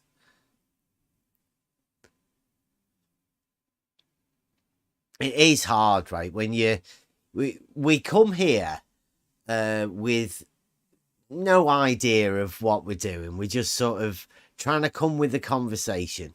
This is 4 years ago. And now we're here in this position, talking to people like Chaiki and them acting like children. We've got Blue coming in, Blue Marble Science, inverted commas, coming in, and gratuitous sexual comments aimed towards Emma. I don't know what's going on with them.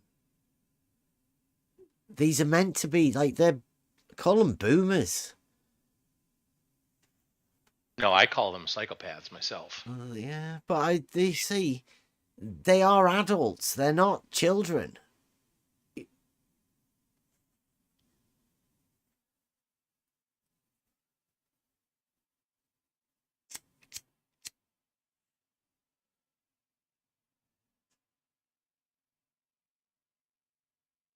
Yeah. This is what happens when you cannot bring an argument.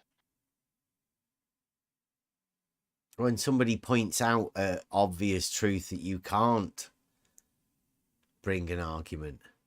Yep. And it's not just Chaiki. Chaiki is the one that they've decided to push forward to let everybody see that they have no argument. This is the same for any globe proponent.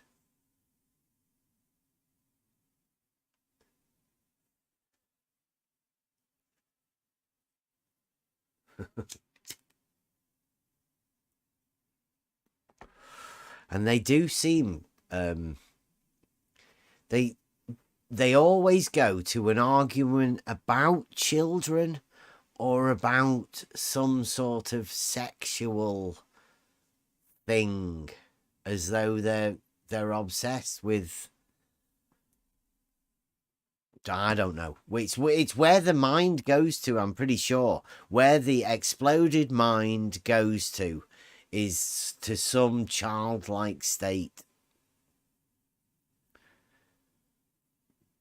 So if only to stop yourself from exposing all of these weird frailties that you have within your mind, that they don't seem to be able to hold it back. That's why a lot of people, they do this thing where they say they can't talk to us.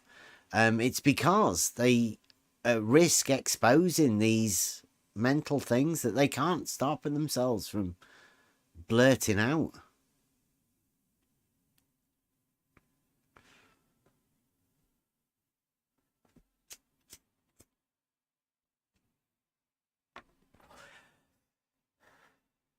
I said, after Blue Marble said what he said, I don't want to repeat it to Emma.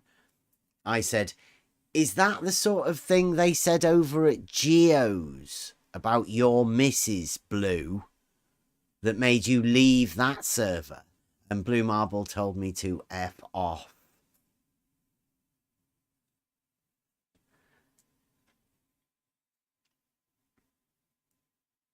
So he's a bit hypocritical, I think, saying that, you're willing to leave a server because they say things about your missus, and then say things like that about another person.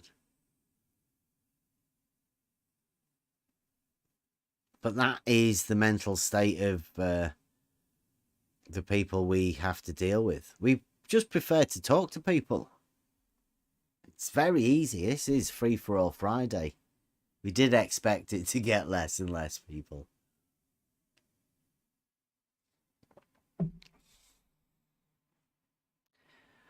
have to sort of think what we're going to be doing on Mondays and Fridays. But these sort of chats where I just babble on about stuff seem to be all right. Seem to be doing okay.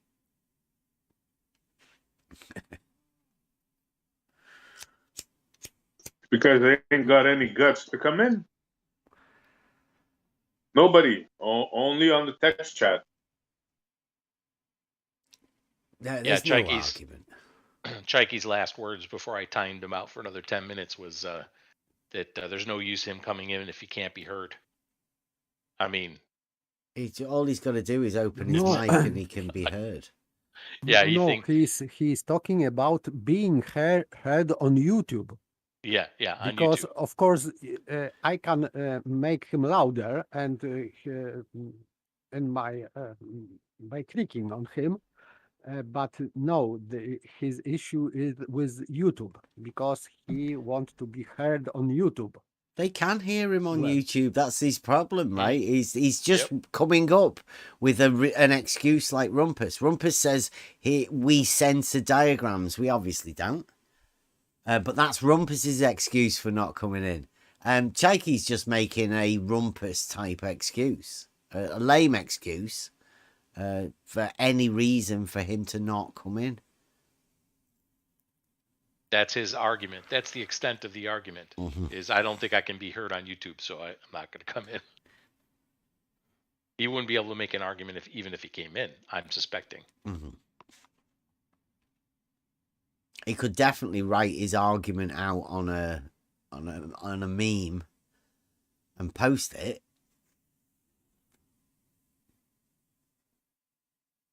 But I mean, it's like it is this. We're gonna have to get rid of him for his own good, because it's not healthy for him to have an obsession, but then feel shy, nervous that he can't actually come and talk. I mean, that can't be good. Definitely doesn't look good for the Globe side, right? If that's the best they can do is leave poor Chikey and his mental breakdown being obvious to everyone. It'd be better if we didn't have to have these conversations live, really. And if he wasn't around, then I'm guessing we wouldn't have to do this sort of stuff. But then again, would people actually believe us if we were to say, you know, there are 60-year-old guys having episodes where they act like children and can't talk about simple issues?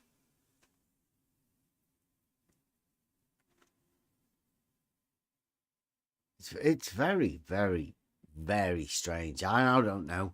What do you guys think in the chat? Maybe nobody really wants to say anything for fear of poking the head out of the crowd.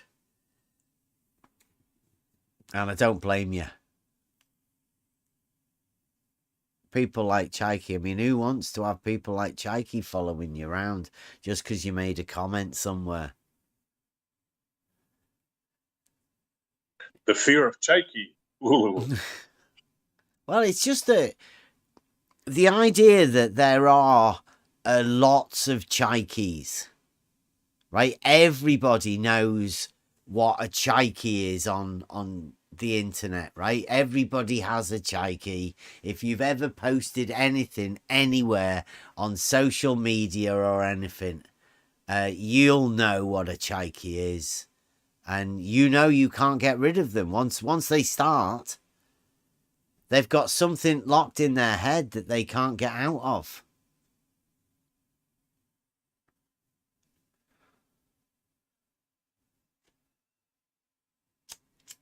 Yeah, I know what you mean. Exactly.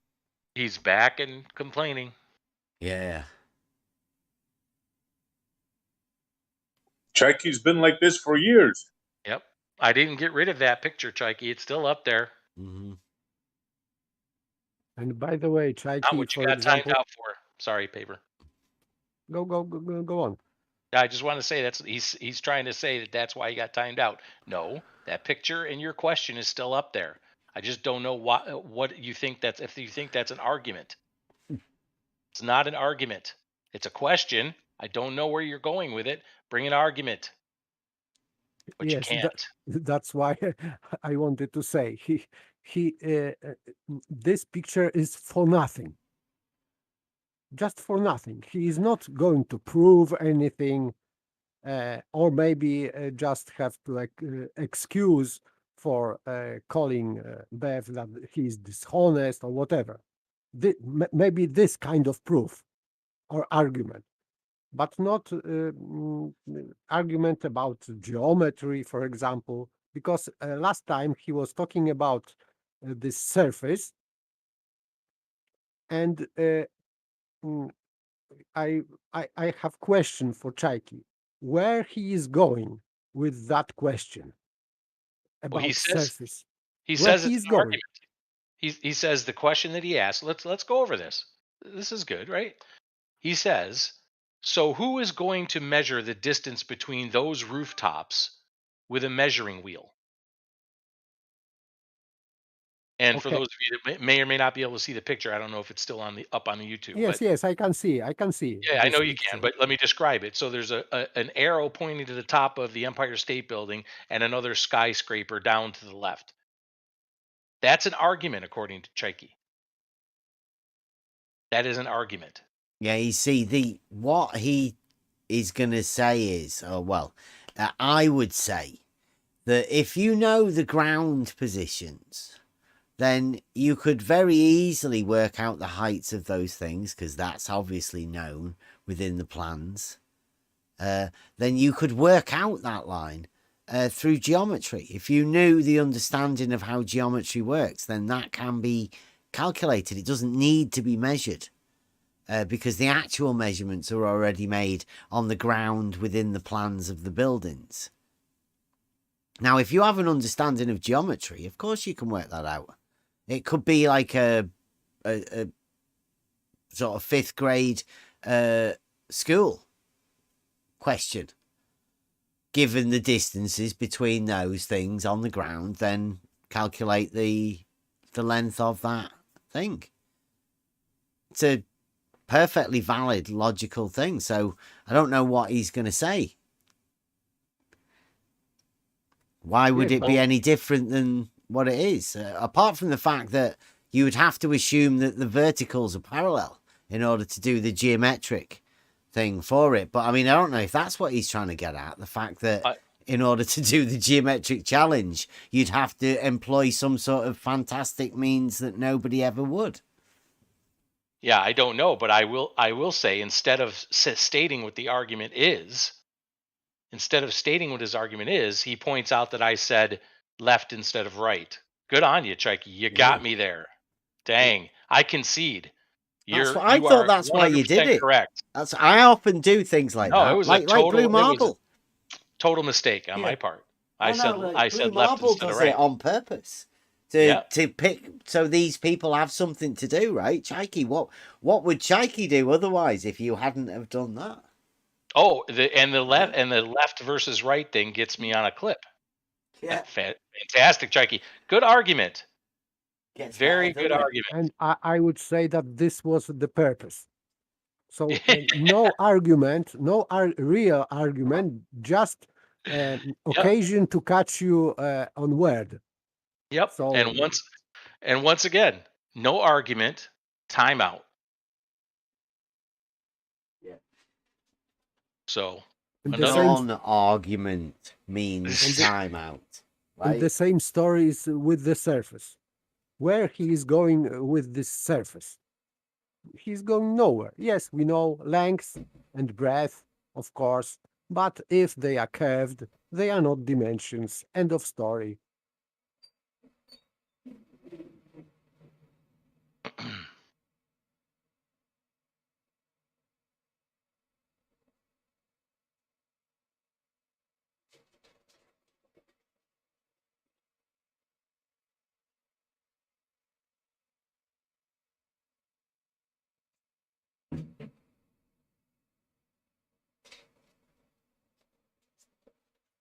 Sorry, just filling up the water distiller.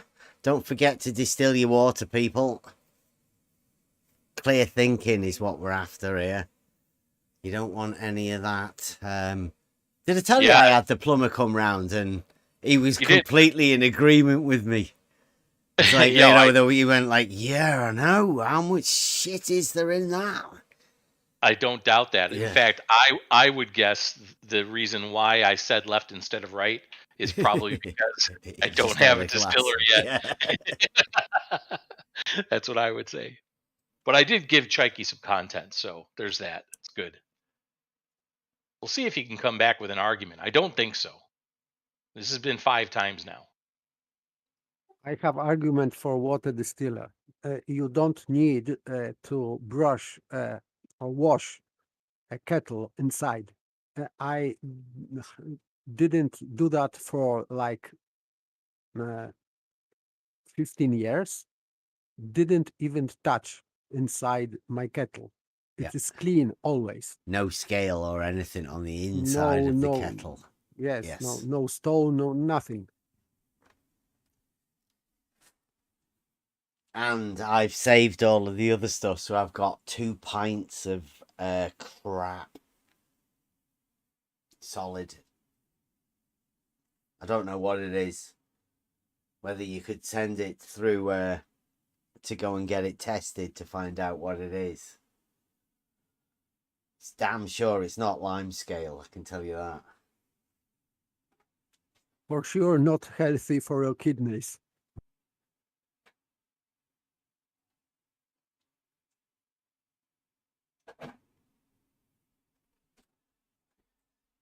Yeah, so distill your water and stop watching telly. And then obviously stimulate your mind with some interesting conversations like we've had this week. Ooh, it's been good. Maybe a few books on the trivium or logic. Yeah. It'd be good. Yeah, I got one of my books come through today. Here it is. Aristotle, The Art of Rhetoric. So, get used to the Globers not coming round here. They're done. Gone. They have no argument. We reserve judgment still. I mean, it's definitely not flat. And we know that the globe has no argument to put forward. Has no proof. So the only proofs that do exist in reality. And I'm quite welcoming for any proofs within reality. As for the greater shape, that's some sort of deity that I don't have. Not my deity.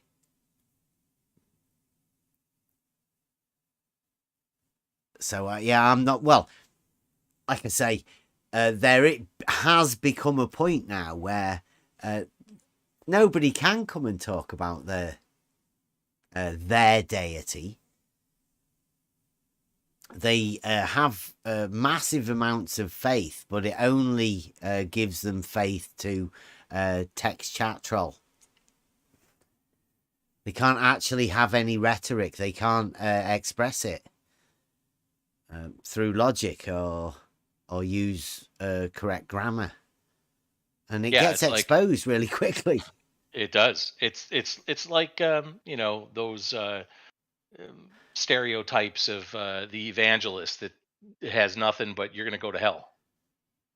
Yeah, that's what we get.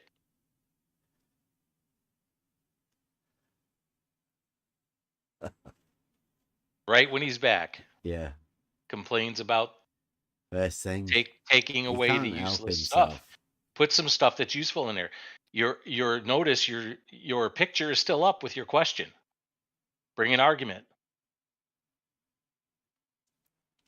Somebody's asked me if I would publish a book. Do you think we could do that here on the level? Like a discovery of globe proofs. On a mission for a globe proof. And then do the book of globe proofs. we offer up anybody that wants to come and add to this book. We've not found anybody yet. It's like Ranti's Book of Optics. There's not many pages. Struggling to find a publisher. Book on optics? What's the content of that in general? Ranti wrote the book of flat earth optics. Did you not know? No. That's what he was famous for. He took it all with him when he went back to the globe. So everybody's left lost now with no understanding of optics, obviously.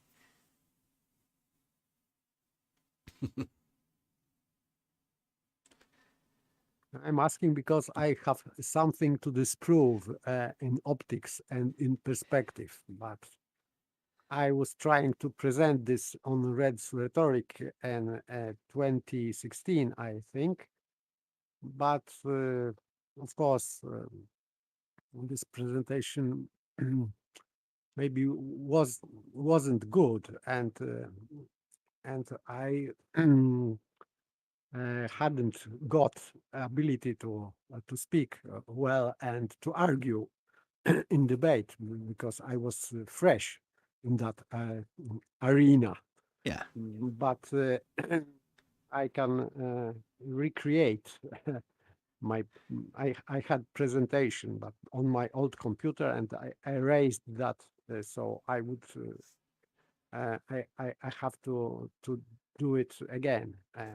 I think it would be a pleasure, because I think that I have some kind of presentation to show, and with proofs linked with geometry, of course, because optics and geometry are going together, and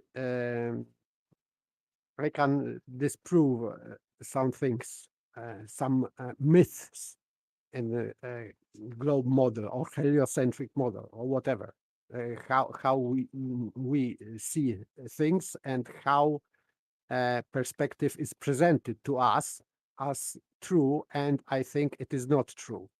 I in short words, I have something to disprove in that matter.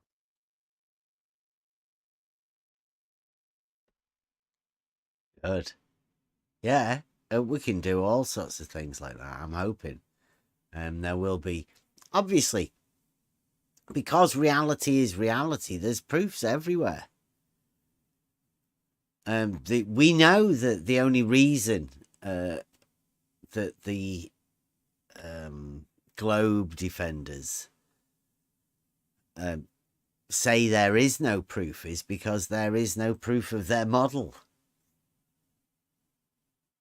And because they have no proof for their model, they can't have there being proofs around. Just there are proofs in reality, but there are no proofs of the model. Seems to state that the model doesn't, it's not there.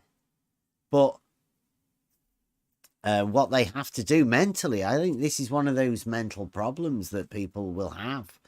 Mentally, you have to decide that there are no proofs anywhere. If you can't have a globe proof of the globe, then nobody can have a proof of anything because they are jealous. Well, you can't have a proof in reality that level is horizontal and then say, well, yeah, but we don't have a proof of the globe, but 'tis globe, when the very fact that the proof disproves the globe, right? They're stuck in a catch-22 when it is so simple that it destroys the globe. Then they've got a problem. They have to fix it mentally.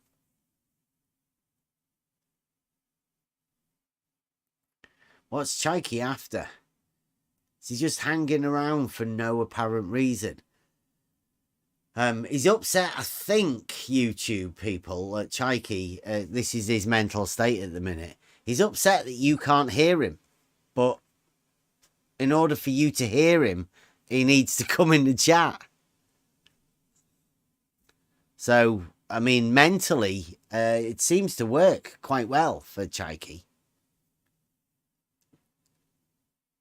He's upset you can't hear him, but he can't come in, so you can hear him. So therefore, it's something that's going on in his head. Mental breakdown. Yes. And he's always telling you that you have to make this his voice up to 10%. So, but it doesn't work that way, because it has to be adjusted elsewhere also. So it doesn't mean anything to raise the voice to 100%. He thinks he can't hear himself, but if he's not in here, he definitely won't be able to hear himself. It's a very strange situation.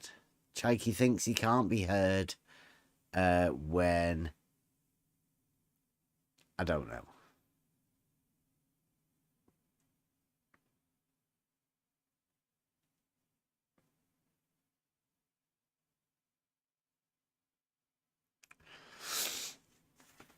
But anytime, if that's all we've got...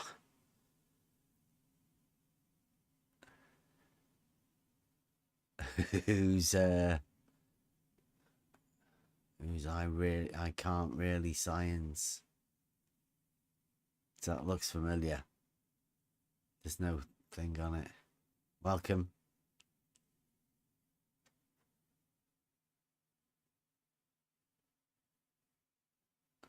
Does anyone know who that is? I can no, but I think he has to know about I can science that for sure, because yeah. Does he want to open obvious his mic? reasons? It's dances. Hey. Or blast from the past. From the I'd say back from when we were talking to Zanuck about uphill rivers.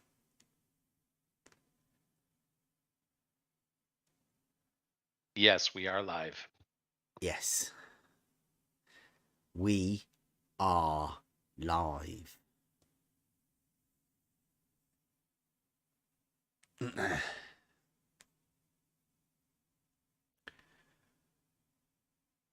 Yeah, no argument. You're right, Kev. There is no argument, and that's why Chaiki's acting like a child.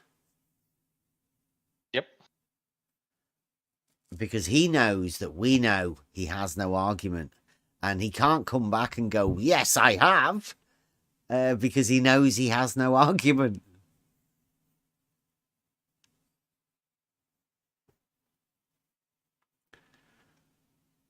He is like baby. I am not here to prove anything. I am just bringing you, for example, this Eratosthenes example, which cannot prove anything, and that's it. So this is that kind of argumentation for nothing. Yeah, I can't believe that Eratosthenes. I keep saying it differently. I know, on purpose. It upsets Blue. I can't believe that they think that somebody could be so illogical within like a geometric formulation of something and get away with it. End up with "'tis globe." I mean, it's so it is globe, right? When I say that, I'm saying it as in like a bag of shite. Globe. Total globe. Yeah, it would be, I think, for people like Eratosthenes, it would be far-fetched. He couldn't do that at that time. it would be too stupid. So they are using this version. I think it is conjured version of his so-called experiment. And maybe it has nothing to do with a real person, if he existed, of course. But still, as it is presented, it cannot prove anything. Too many assumptions, and you can create only begging the question argument from that. So they are contradictory assumptions, though, right? You can prove it's a contradictory statement with a fallacy built into it, therefore ridiculous and not even a concept that would have been around in those days, because they were far smarter. These guys were experts at argumentation. That's what they did all day. They'd have said, "What are you doing, Eratosthenes, mate? Come on, you can't have that." I am with you. I cannot believe that Eratosthenes would have done that. That kind of experiment and this 6-step proof, like Baby presented. It is for me. It is impossible. Yeah, who would he have been mates with, right? Aristotle, supposedly. Him and Aristotle, imagine him having a conversation. Eratosthenes go, "Hey, you know what I did last week? Like, go on." "Well, I got this guy to walk over here. And then I got the size of the earth, the circumference." Aristotle had gone, "Fuck off." Is that an experiment to see who you can piss off or something? I mean, what's that? Like, he didn't believe you, did he? Yes, and Aristotle's question would be, how do you know that these rays are parallel? I don't know. But, Yeah, assumption. Yes, and the second question, okay, I will give you that concession. But it means that the verticals cannot be parallel. Oh, yeah. Go to sleep. Could you imagine the fun Socrates would have? Yeah. Be like, "Oh shit, I missed that." Aristotle. I guess that's why you're the number one. I'm a number two. No way. Like that, yeah, sort of. And this, everybody, like, we can joke about this, but this is because I've got away from TV. Stop drinking water, like distilled water. You can have a clear mind. For you to be able to have the concept of Eratosthenes doing that, because that's what everybody reverts back to. Not only Eratosthenes, there are other ones. People, when you look back at all of this stuff, that literally been fed dogma. You've been handed it, shoveled it. Like, that's all you've had to deal with. Been given it, and you have to take it. But some of these things just don't seem right. And if you can't conceive of a method for you to do it, perhaps it can't be done. Or maybe you might want to hold it out there that there is somebody else that can do it. And you're willing to just accept the words of these shadow giants. Because if you do that, then anybody can come in. People like Chaiki. People like Fight the Flat Earth. It's like, "Oh, you don't know. I do." You don't know. Go on, sorry. I was just going to say, speaking of Chaiki, he seems to be getting rather upset that you haven't answered his question yet about the buildings. I have. You can definitely measure the distances through the plans, and you would calculate the hypotenuse. You would say that red line would be the hypotenuse, Chaiki. But of course, in order for you to do that as a geometric thing, you would have to assume that all horizontals are parallel, and you would have to assume that all verticals are parallel, because that's a consequence of horizontals and verticals being perpendicular for the requirement for you to do geometry, like we know. I'm not going to do the calculations for you, because everybody could obviously see that you could do it for yourselves, that of course you could, and of course we're all adults, and we have the understanding of what trigonometry is, and how geometry works, and how right angles work, and how the angles relate to the lengths of the sides. Well, people know this. Yeah, well, since those, perhaps the problem is, since those the verticals that represent the sides of the buildings that you would take down to the ground, perhaps that's the problem, because they can't be vertical. They can't both be vertical parallel. They can't. On his model, on Chaiki's mind, yeah. They can't be perpendicular to the horizontal. It's a problem that Chaiki can't solve, but we can. It's dead easy. But I think I can really science that. Really science it. He's pointing out a good point here. And that would be why? Why would you want to do it? Like, for what purpose? Other than a geometric challenge that one person wants to hand to another. But really, is this the sort of bit that we're at now, right? In order to do an argument, what you do is you find a picture, you draw a red line on it, and then hand it to somebody and say, could you measure this? That's an argument. Yeah, that's it. And then the comeback is, what hypotenuse? Who gave you the access to the plans? How do you know the plans are? I mean, you just go on and on. How do you know the plans are correct? Did you check the plans? Did you verify that the building is completely straight? Verticals are perpendicular. Did they use a plumb bob? I mean, lost in the globe mind.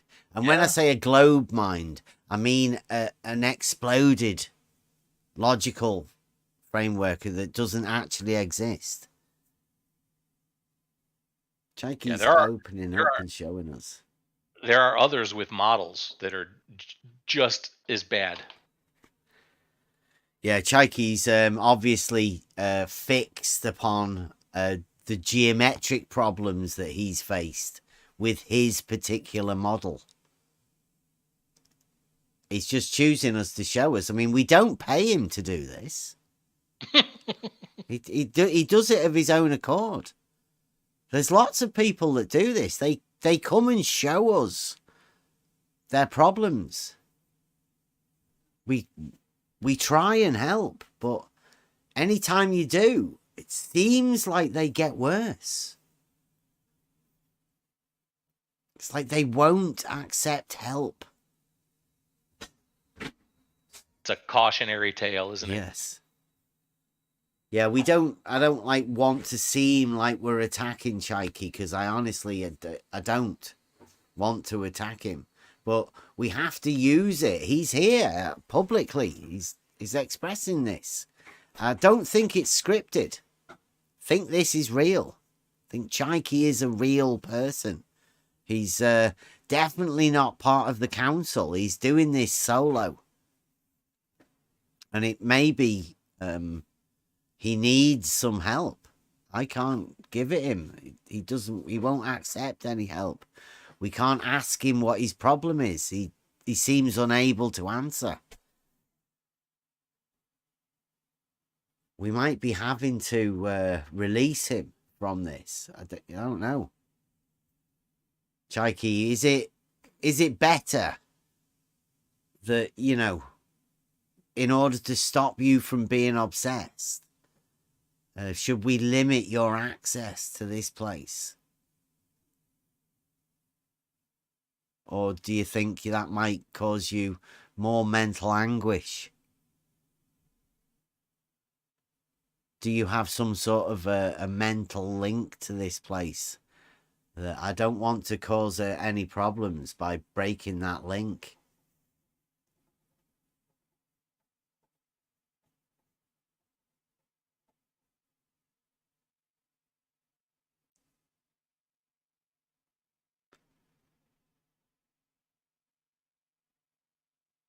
Because I don't think Chaikey's not even doing a good job of gaslighting. I don't know if anybody's taken on.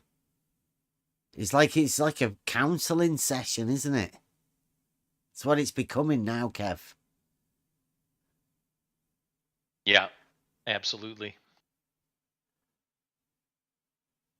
He's imagining how do you measure between the rooftops of a red line that he's drawn on a picture. Where does Chaikey live? I mean, where is that? Manhattan. Yeah, that's Manhattan. Manhattan. Do you live anywhere near Chaikey something? Is there somebody asked Chaikey a question that he wants to solve? Like a mathematics homework thing that he's trying to ask for help for? Or what is the purpose of you doing this, Chaikey? For what reason? Even if it's within an argumentation form, what is the purpose you're trying to get at? Can we do geometry and use a right-angled triangle to calculate the line? Or are you saying, why is it so difficult to measure something that would never need to be measured and have no purpose for doing so? Why can't we do that? Or how would we do that? But with something that there is no purpose for.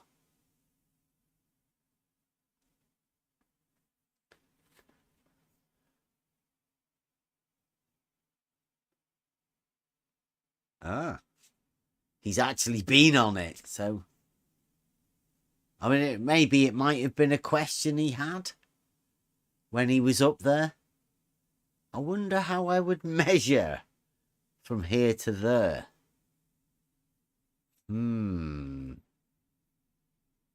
I don't think so. I don't know why it's come up now.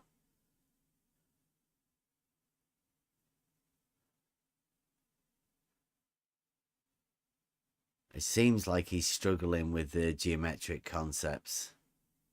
Perhaps he thinks it can't be done. Don't know. Yeah, I mean, are you saying you could do that without using a right-angle triangle, Chaik?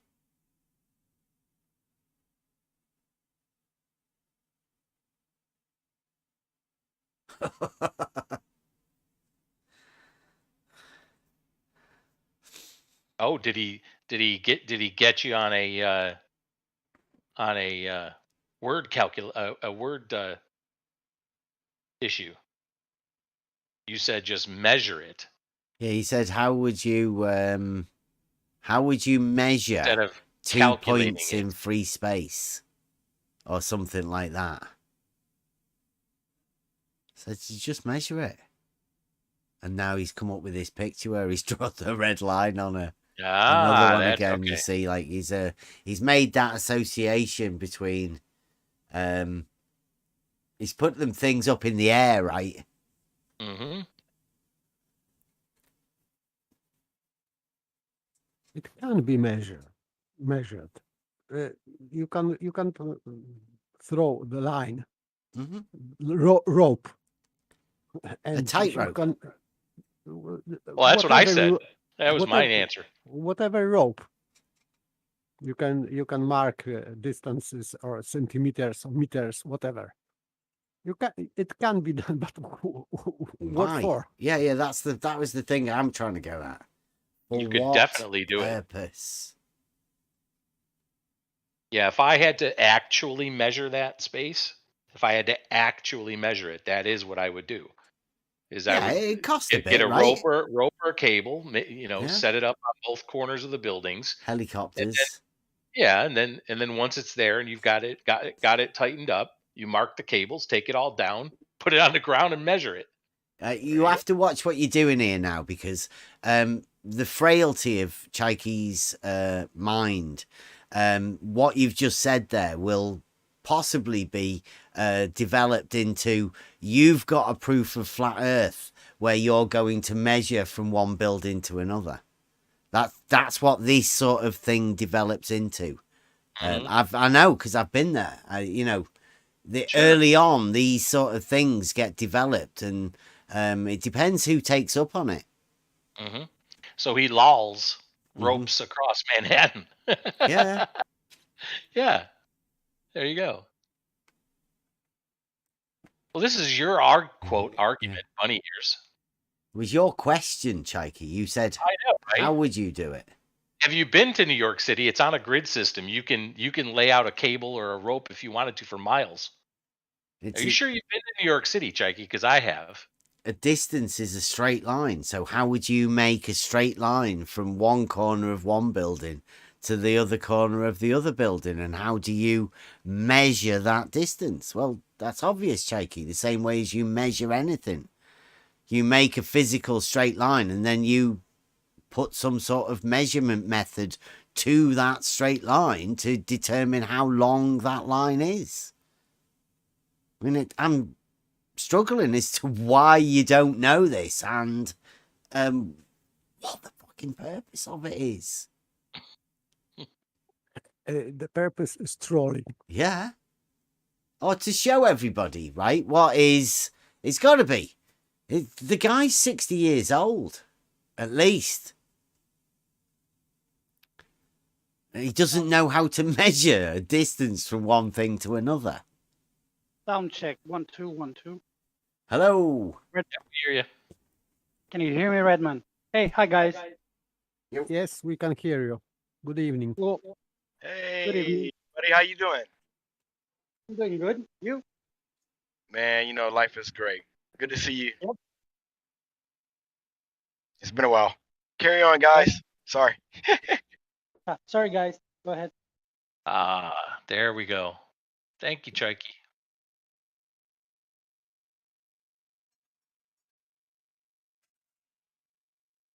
Chaiki will not be returning this evening. Childish. I don't know what's up with him. Like, this is the best they can come up with. Me, you are both.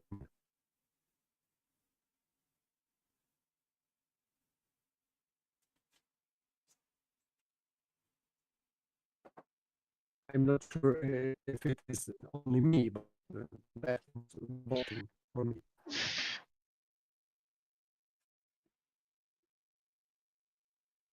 Is that me, or is that paper that's going a bit funny? It was both of you for a minute. It was both of you for a minute. Yeah, I just said maybe I was as well. I just said that Chaiki won't be returning today. He had to go to the AdHom. He had to say that you were just dumb, Bev. That's what he had to say. Well, so there you go. I mean, it was a perfect example of what we've been talking about. Perfect. Couldn't have asked for a better example of what we've been talking about when we said they can't see it. They refuse to see it. They're terrified of the argument. Terrified of the conversation. Yeah. In case we slip in an argument, because logic is it literally it's statements, a syllogism. Like all it takes is 3 sentences, and if you can slip that into a conversation, then it's in the mind. Once it's in the mind of the globe, then madness. That's what happens. That's why they can't come. Jakey knows. They might be listening in, pretending they're not. But once this goes in, these sort of conversations, you realise you can't have these conversations with Globe Earth. It's not allowed. That's pretty sad.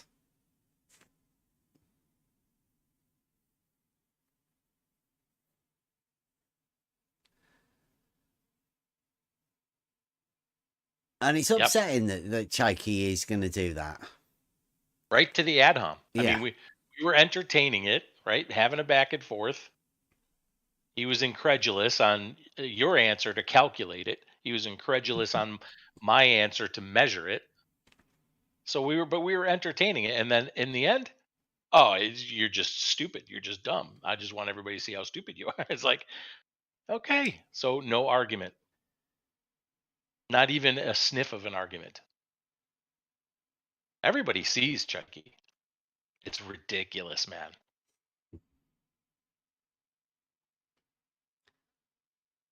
Yeah, too many of them. Too many proofs that we have. Too many logical arguments. So I think we were saying earlier today that the logic alone and the reasoning that happens in the mind, that's all you need, really, to really trouble a model. A questioning process to make you think about things, and honest discussion.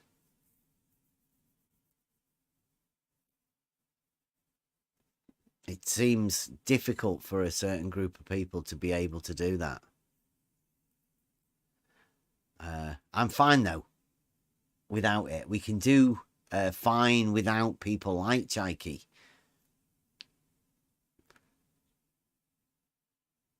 But I wish him well. I don't wish him any harm. And I hope he can get better.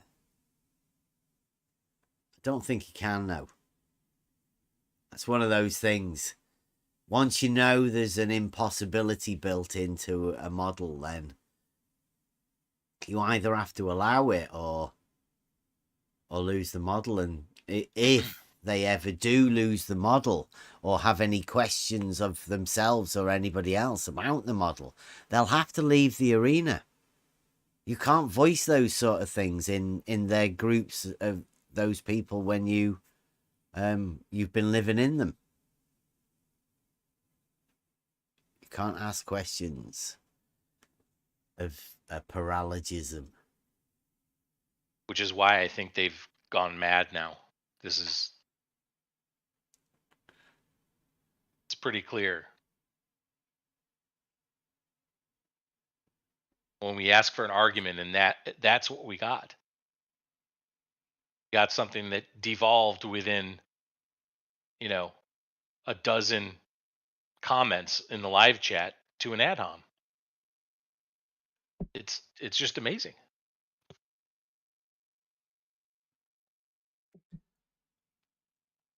It is only Chaik. But I don't know that it's only Chaiki, though. Yeah. I think it's a little more widespread in this arena, bunny ears.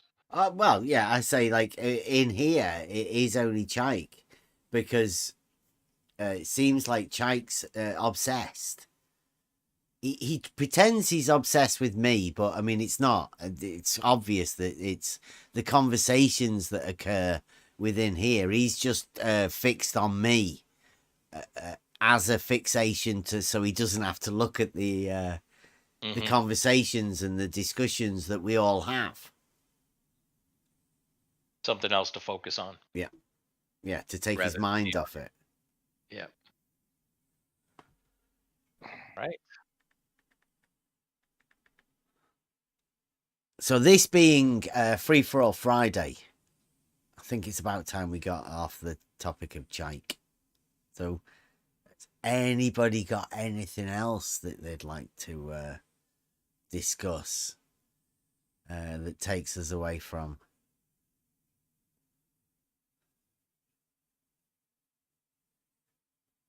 Nothing else? Well, Emma, Emma, are you still here?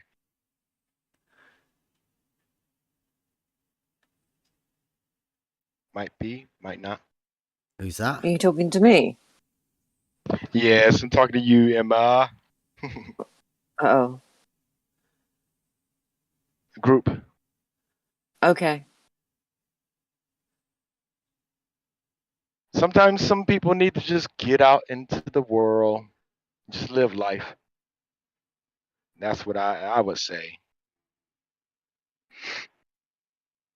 This past weekend, being out at the beach, enjoying the sun, enjoying the ocean. I was gonna get out. I was gonna get out there on the waves, but I can't surf, so it is what it is. Did you see the curve? The curve in the wave, yes. No drop in the ocean? In the curve, it just dropped in the curve of the wave. It just, I was like, damn, that's it. Shit. When you looked at the horizon, did it look horizontal? I got pictures of it. Get out. Horizontal? Wasn't curving? Nah, man. It's never curving. Uh-huh. It's almost like when a person just falls out and they flat line.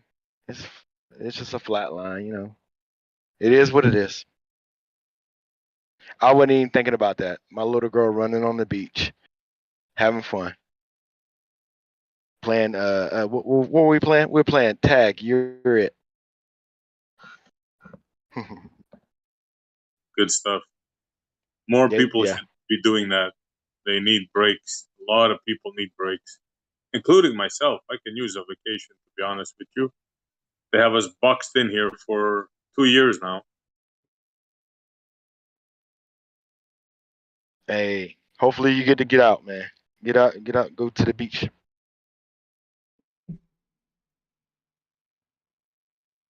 Best I can do is a river. And I ain't going swimming in no river. Not here anyway. Not at this time. Yeah, it's a freeze. Yeah. Popsicle SE. What a delight. So, wow, it's very telling, huh? Nobody came in again. Nah, no worries on that. No, they're done. They're Yeah, done. They have looks to like- yeah. get rid of us because, obviously. But I'm fine with it. Like we've been trying to get away from these people that had seemed like they were obsessed. I mean, they did try really, really hard to link us to something that they wanted to.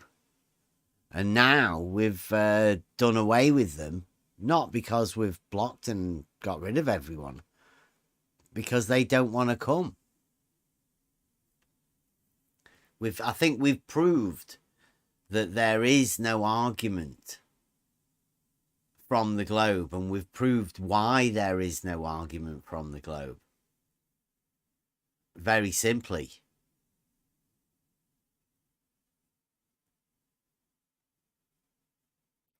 It's a shame because they could have talked about anything. The James Webb Telescope, the Artemis space vehicle launch, or not.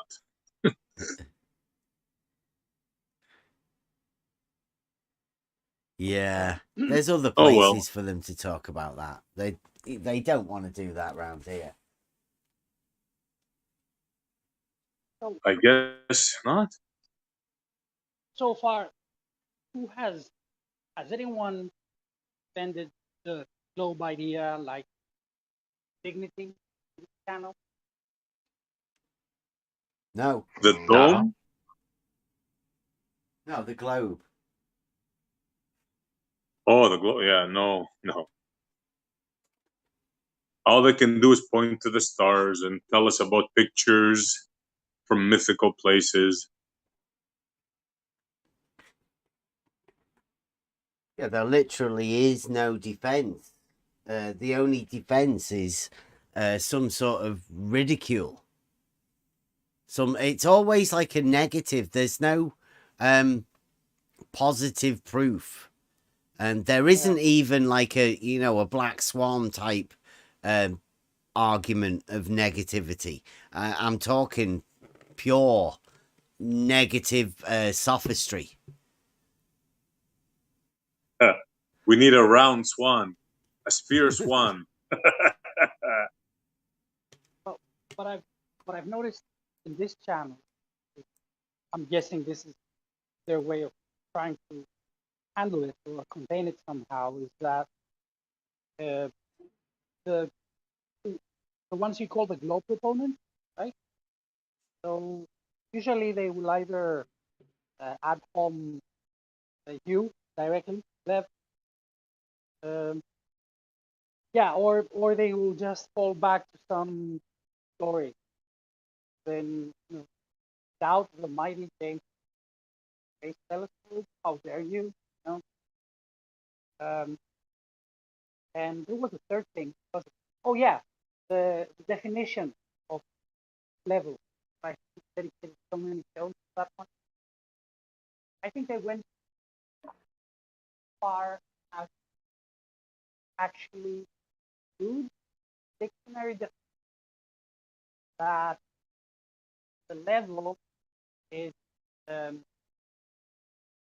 was phrasing like the equipotential water. I think we're losing you within the connection there. It's not coming through too well. Think, oh no! I think, no! I think it is because I think you have voice activation, and if you are cutting, Okay. you are cutting. Oh, now it is better. It doesn't Let cut you off.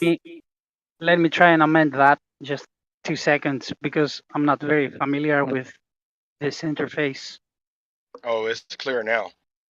You're good. I'm sorry about this. No, don't change it now. Yeah, You're that's good. Good now.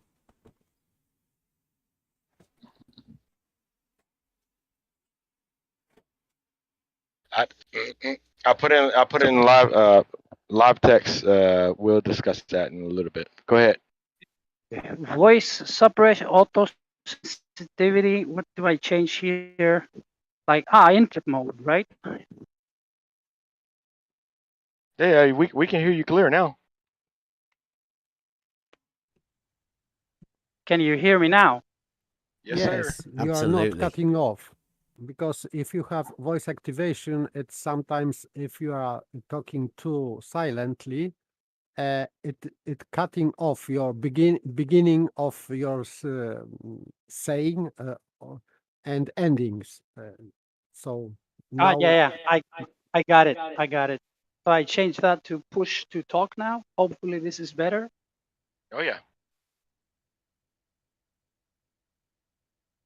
So yeah, where was I? Yeah, well, I've noticed like maybe 3 methods that have been repeatedly used, like whatever video I see where there is some globe proponent, they will either add hom, they will invoke authority, as in space agencies and space magic, space machine. And the third thing that I was saying, that's when I think I was cut off, was that I think they went as far as to include the dictionary definition of level the equipotential surface of the ocean as it wraps around the ball Earth. So there's a few like popular British English dictionaries online, and on some of them you can actually see that this definition exists there right now, whereas it didn't exist a few months ago. I don't think it's this one.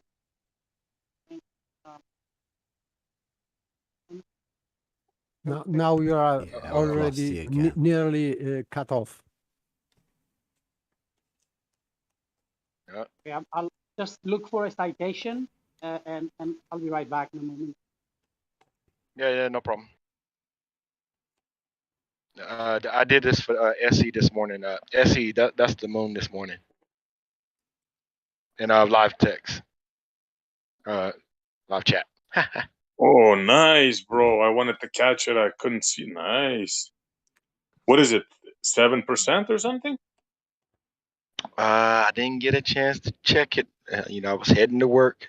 I was like, I gotta catch it real quick. But that's what it turned out to be. That's really nice, bro. Congrats. Was that with your phone? This was my new cell phone.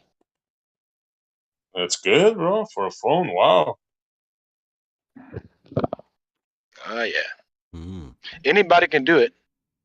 Your cell phone will catch the moon, where you can see how in the first picture. What am I looking at? Am I looking at a solid object? But when you zoom in, it's harder to see the other side of the moon. It's freaky. No, 4 solid pictures there. Nice. Oh yeah.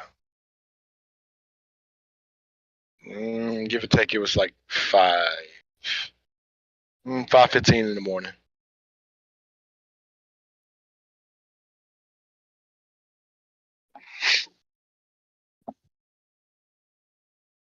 Yeah, that's Yep. a thin sliver, that. It's a good one. For a phone as well. It's an awesome phone. Yeah. Night So gadget. hopefully, Gadget's going to sleep. Yeah. Night Gadget. I'm going to give you a photo of me and my daughter. I want you to draw it for me, please.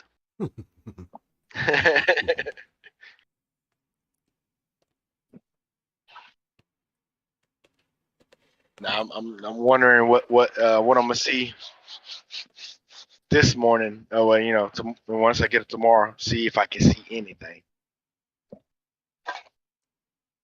Got to see what phase it's in. Bonsoir to Gadget in Paris. Or Paris. France. I think he's in the south. Not a bad place to be.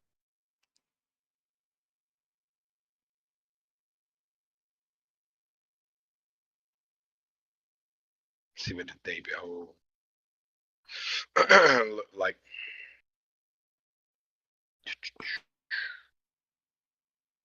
Yeah.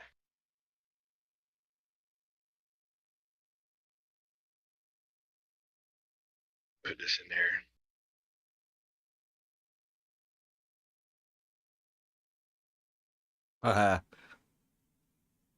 Yeah, I don't know whether that has actually changed or not. What's that? That definition that he is using there. Level noun, level verb, and level adjective. I don't think that's changed recently. Word of the day is a misnomer.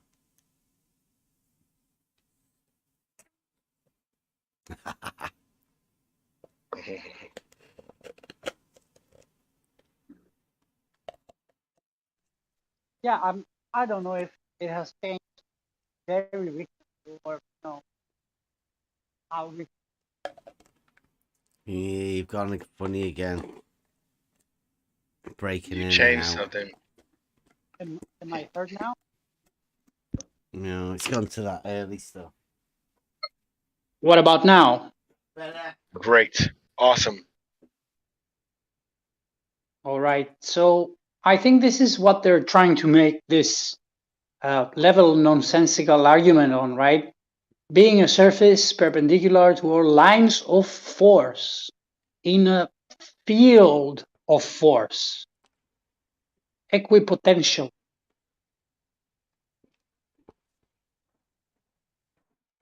Well, when they say equipotential, what are they trying to put it to?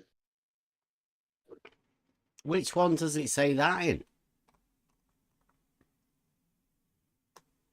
So if you scroll down where it says level adjective, definition of level entry 3 of 3, you've got 1, 2, 3, 4, the fifth line, number 5.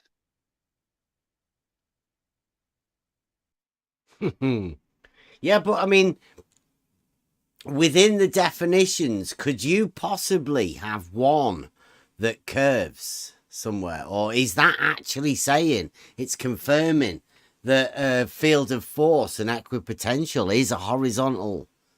Because you can't just have one of them in there that's completely different. There's no contradictory definition within the definitions.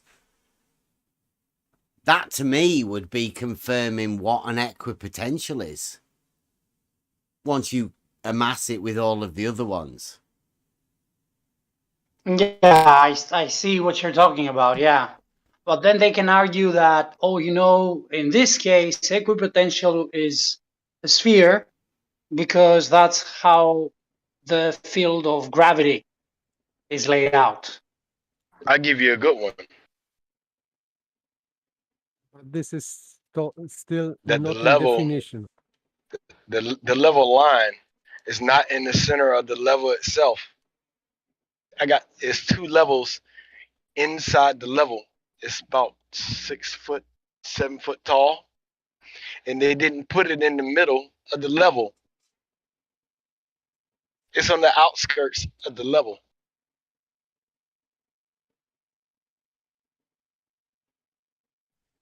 Oh, So I didn't get it.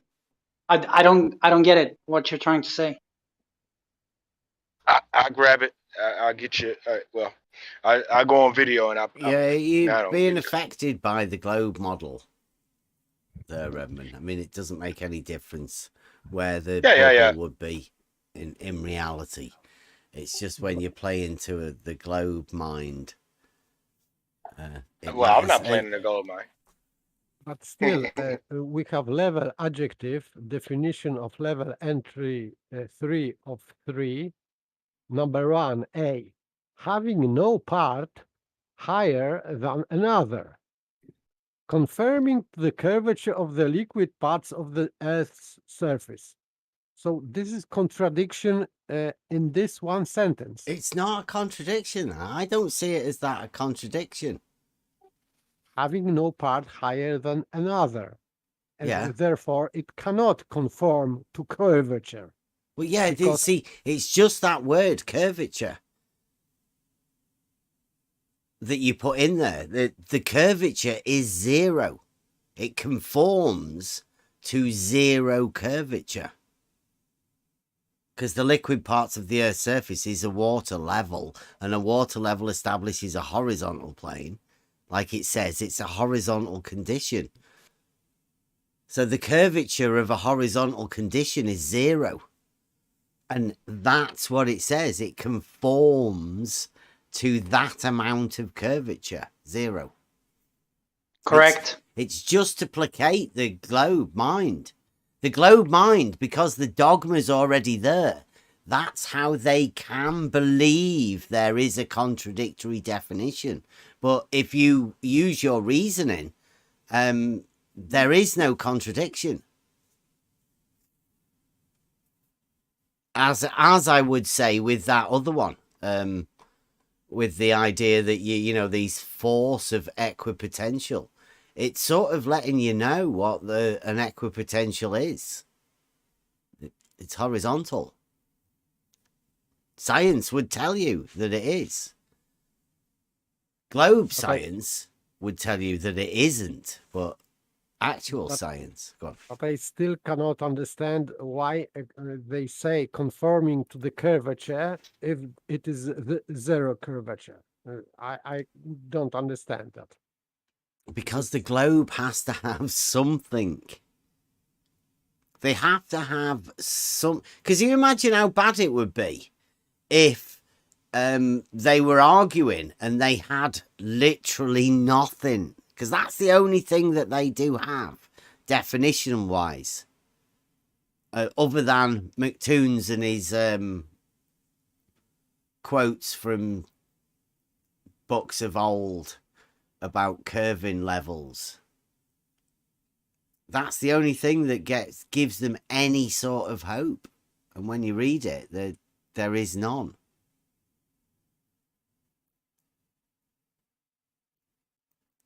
That's when they say we go to the definitional argument. That's all they've got definitional wise. That one mention of a curve within, which is, it's not even a mention of a curve. I mean, it just, as you said, and I agree with it, it just tells you what equipotential is. Like it defines the level in terms of some sort of equipotential surface, and then that's where the ball defender gravity believer will latch on, right? And they will say, there, that's it. Hey, peace, everybody. Shalom. Been a long time no talk to. Question, brother. Could it be something like a equidistant azimuthal projection? Just a question. could what be? He talked about an equidistant, which Equipotential. But right, then, I put to this one here, number 6 says a line or surface that cuts perpendicularly all plumb lines that it meets, and hence would everywhere coincide with a surface of still water. Like when geometrically, what does that say? And then the other part of it is the plane of the horizon or a line in it. I mean,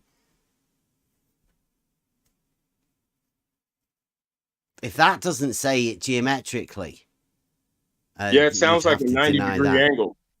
Sounds like a 90-degree angle, a right angle specifically. A line or surface that cuts perpendicularly all plumb lines that it meets. That's perpendicular to all plumb lines. I mean, that's sacrilegious. That I don't know how they allow that to be in there. They should be burning Merriam-Webster down for that sort of thing.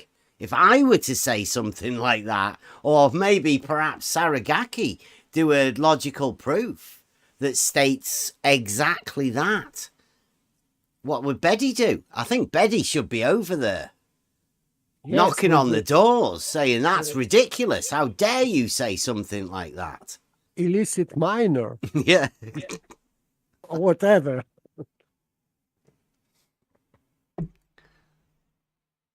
Say what was that word again? Because like I said, it sounds like a 90-degree angle. And one last thing is I use my imagination, and from the description, I get a cross. Right, 2 lines intersecting, or 0,0. Right, you know, I don't know how to say it mathematically, but I think it was perpendicular. Yeah, but definitely a cross. Absolutely perpendicular. All right angles being equal. Straight lines and hence would everywhere coincide, not on at the point, because Globers say at the point of intersection. No, here we have everywhere with a surface. So any point on the surface, you can create plumb or vertical, and this vertical obviously would be parallel to other vertical. There is no other way. But this is where the Glober will say that you're wrong, and the Glober will say that not all plumb lines are parallel to each other. They can't be, because. Say again. They can't be on the globe, right? No, exactly. Yeah, because if they give you that that plumb lines are parallel to each other, it's like admitting that the globe is bullshit. You know. Oops, sorry. No, that's it. That's fine. Yeah, definitely. Yeah, it upsets people, but the simplicity of it is that simple. geometry of vertical and horizontal being perpendicular, all horizontals being parallel to the plane of the horizon, and, like this says, a line or surface that cuts perpendicularly all plumb lines that it meets. Not just one, every one of them. The globe can't have that. They know the globe can't have that. They should be upset with Merriam-Webster for saying things like this. But people don't read the Merriam-Webster, sadly. But it is what it is. People don't have an understanding of how definitions come to be the definitions that they are. People have models that cloud their mind. Remember when people used to buy high definition TVs? That's the way the system slid it in there. So they have well, I don't know what to call it. I know somebody will be able to say it better. So they have an out. So you say, hey, we told y'all, but you didn't hear us when we were talking. There is no out from geometry. There is only truth. Positive truths as well. These are things that are affirmed. And provable, I agree. Yeah, testable. I absolutely agree. And ignorance is testable. I was in college, I was a political science major, right? Ignorance is testable. Yeah, I one of my college is just the non-knowledge of something. Exactly. Well, how so can the you professor test the not knowing of something? That's I don't think that doesn't sound sensible. A voting test in America, they used to have. I don't know. I probably may be saying it wrong, but they had voting tests where you had to take this aptitude test in order to register to vote. And out of about 25, 30 students, me and one other student actually answered the most questions on that test. And that's because I had studied before. I had studied geometry before, sacred geometry, as a matter of fact. So I knew a little bit more how to answer the questions, and that's why I got more of them right. Not saying this to toot my own horn, but just saying that, yeah, geometry absolutely is essential to knowing the truth. Just a vote? At that time, yes. Yep. What were you voting for? Because we're talking about geometry here. No, we weren't voting. You didn't hear me, brother. It was a college class. The professor had brought in a voting rights test that it's a historical document, right? It's something that happened in the past in America where voters had to take a test in order to register to vote. And it was very biased and very racist. And here we go. Huh? I understand that. Go ahead. Okay, yeah. And it excluded a lot of people from voting, based on ethnicity. And that's just what it was at that time. So, I wasn't voting for anybody. I never, we don't take voters' rights tests in America anymore in order to register to vote. So excuse me if I confused you on that. Are you old enough to remember those times of which you just spoke? No, sir. How you doing, SE? Shalom. Shalom. So you don't speak of experience, right? Like you just said, you're just referring to a situation, a time, let's say. Yeah. It was part of the curriculum for a political science degree where we had to take these different classes dealing with politics. And politics does cover history, and voting rights tests are a part of American history. So it's not a part of my experience, although in that class, the professor did ask the students to take a voting rights test to see how good we would do based on the light of the idea that they were racist. They were racist tests. So we're studying history at that point in time. And that's just what I was sharing with y'all.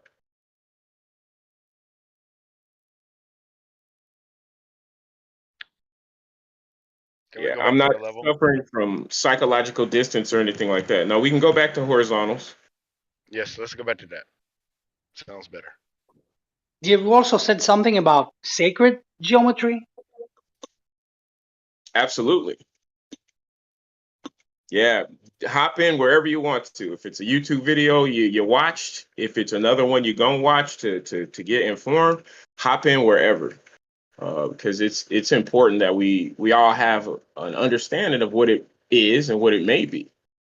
We deal with things that are composed of molecules, as we say, and we know that some molecules are bigger than other molecules. An example that I think we all can relate to is a mosquito standing on the surface of water.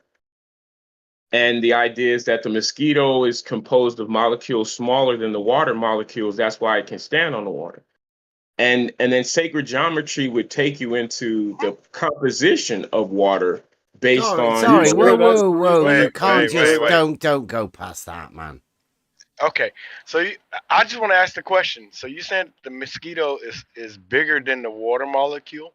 No, you got it mixed up and backwards. I didn't say that. I said the molecules that make up a mosquito are theoretically, let me just preface that, are theoretically smaller than the molecules that make up the water. Okay, theoretically. So what makes it a mosquito? Is that one molecule or a couple of them? I wouldn't say one or a couple. It could be billions. Okay, that's cool. That's not the point. It's the idea of what makes up the mosquito. Yeah, that's good. So we're on the point. But how do they attach, and what do molecules look like? What if molecules are circles? And then that's when sacred geometry becomes applicable. Okay, so what is sacred geometry? How about that? Straight to the point.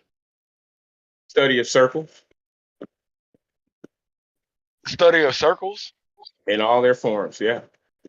Yeah, because a circle is wait. How many different forms of circles are there? I only know one form of circle. It's a circle. Well, I'm not trying to split hairs with you. But what I want to do first is say that a circle is considered an abstract shape. Same thing with a triangle and a rectangle. And the impetus is that they do not exist in history, or not. They don't exist in nature. Excuse me. So a circle doesn't actually exist in nature, but something circular does. You know, a triangle doesn't actually exist in nature, but something triangular does. Wait. What? You went way different. A circle is a circle. That's it. You can't call it. You can't call it anything else. If it's circular, if it's circle, complete with the radius and all, one line. You take the edge. You go on the outside. Boom. That's a circle. You can make it bigger, yes, but it's still a damn circle. Yeah, exactly. Now, I'm gonna ask you a question. Like I said, I'm not splitting hairs. I'm not attacking you. Okay. You're not attacking me. I'm just asking a question. Okay. Now, where does a circle exist in nature? With a perfect circle.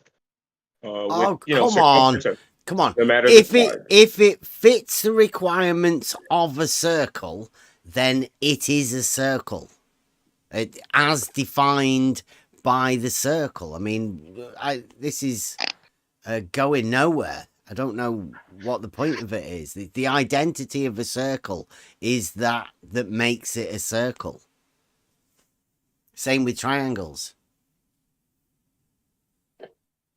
So is that more of a system of a philosophy? What you're talking about, this sacred geometry? Because I think I may have an idea of where you're going with this when you said that the V circle does not exist in nature, but circular things exist. So So is this sacred geometry that you speak of, is that like a system of philosophy that is trying to, I don't know, create mental constructs Yes. and abstractions Yeah, to okay. yeah, yeah. Keep going, brother. That's bam. You got it. Sacred geometry.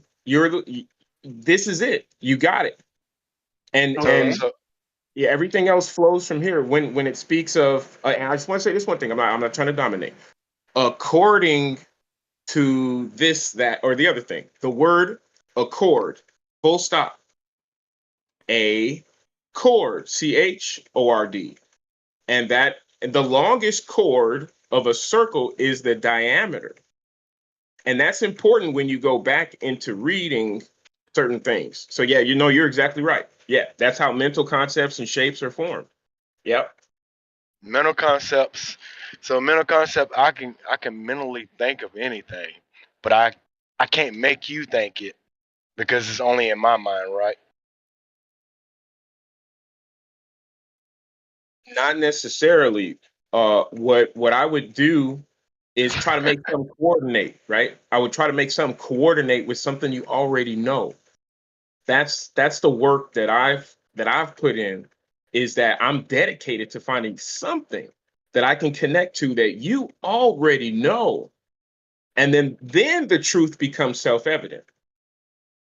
Okay. What, So what you're already in possession of. Yeah. right. Can you prove me a circle is not a circle?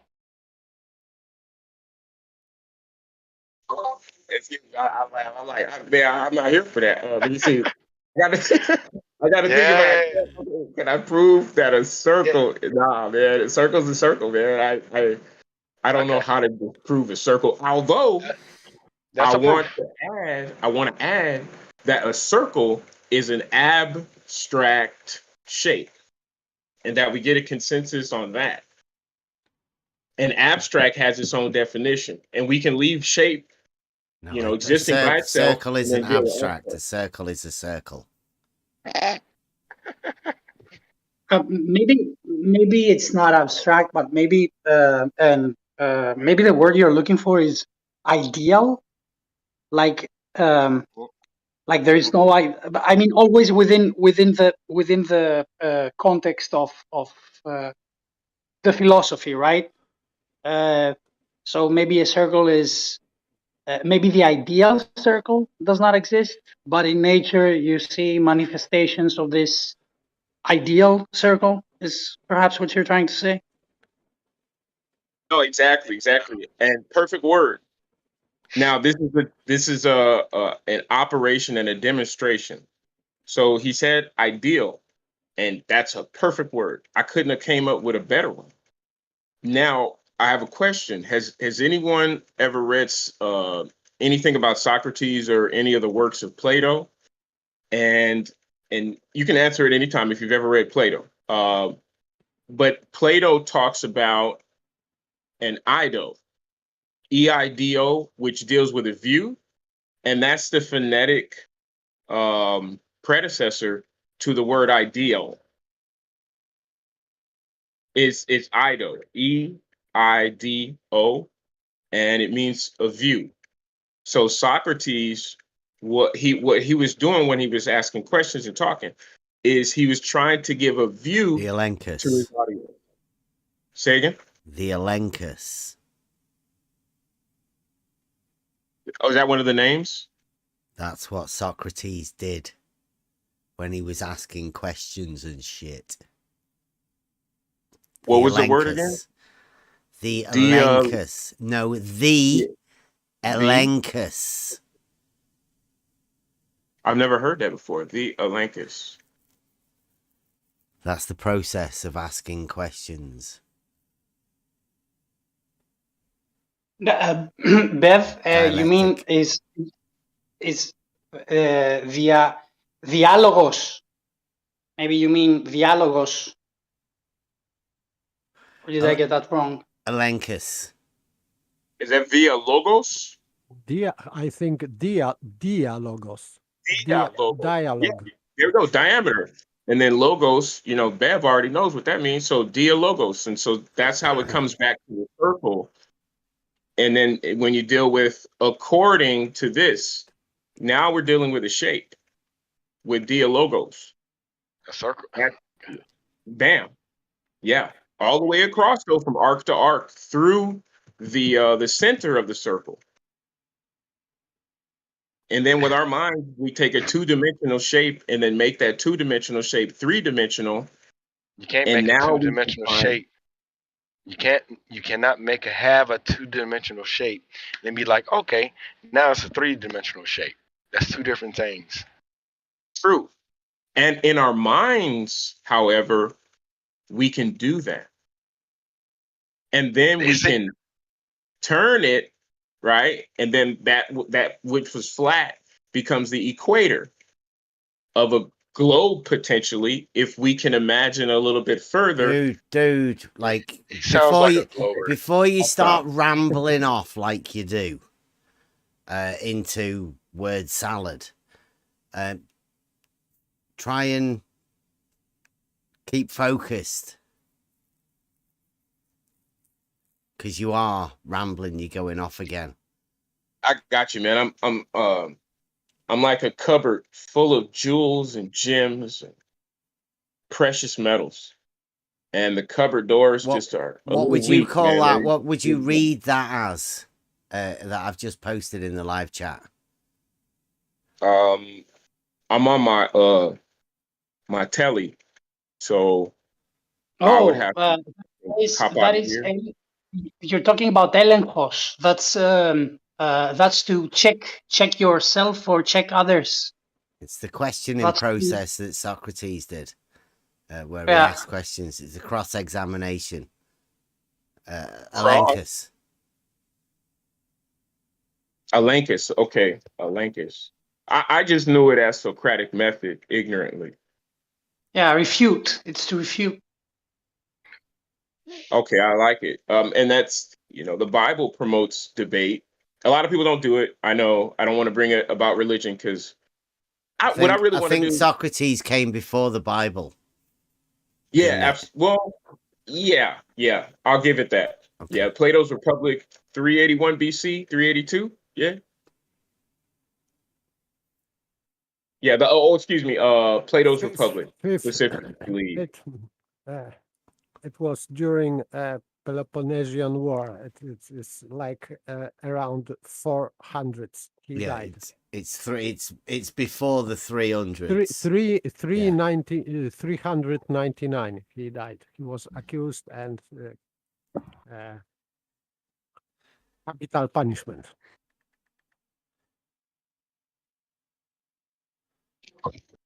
Word. So that's 399 BCE. Yes. Okay, I'll accept that. Okay. And at the same time, these stories are more ancient than that. They were just compiled haphazardly, right? And I would say prudently to leave us without certain information. Because I've gone outside and read other gospels just to read them and then come back to science and what is all this stuff? Because I have an academic answer. So I'm not just up here, filibustering and waffling on about nonsense. I really want things to make sense for people when I talk to them. So I'll take time, and I would like to go back to a circle, because I know I tried to change it to a sphere too quick, maybe foolishly. So yeah, let's go back to a circle, and then the diameter, and then dialogos, because I think that's quality.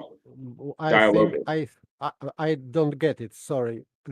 How do you link dialogos with diameter and circle? Because in fact, dialogos means just logos, and dia it is dissected into two. It means two words or two thoughts or two things, but and they are supposedly equal. So it's a contradictory term right off the bat. Yeah, no, I get it.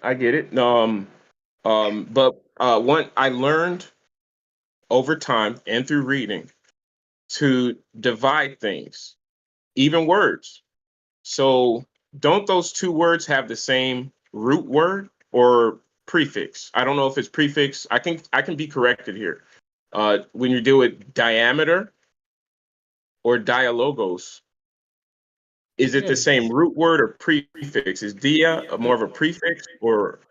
Go yes. ahead. Prefix is dia, and it means that this is double or dissected into two or similar like that, and you can attach a word like logos or meter to it. But this prefix means that you are double, you have double thing or dissected into two. I cannot. So it depends how you take it. I got a small objection to that. Via also means through, and the doubling, the prefix for doubling is v. It's not via, so it's just the letter delta, and then an I.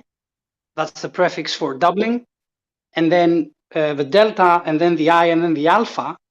Dia, that means what you said before, plus through. So diálogos can also mean, logos going through, right? Where dilogos would mean someone speaking twice or double speaking. And these are different things. Oh, excuse me, brother. It was dialogos and diameter. Those were the two words being compared. What was that second word you said? Because I love the explanation. But what was that second word? It was dialogos. Let me just type it in the chat because it's a little bit hard from the. Hold on. No, you actually said it perfectly. I was just slow to hearing that second word that I believe was incorrect. We were looking at dialogos, like dia logos, two separate words, and then dia meter, two separate words. But dealing with the idea, like, yeah, dia and dia, those are the same words. And I was just asking him to agree with that. But what you added was that was good stuff. Keep going, brother. And I'm going to back out to look at the chat. I don't think, wait, maybe I can do it from here. I'll mute. I'm not sure, but I think Phone that you got. that meter is like measurement, and dia means that double. It means because diameter is double radius.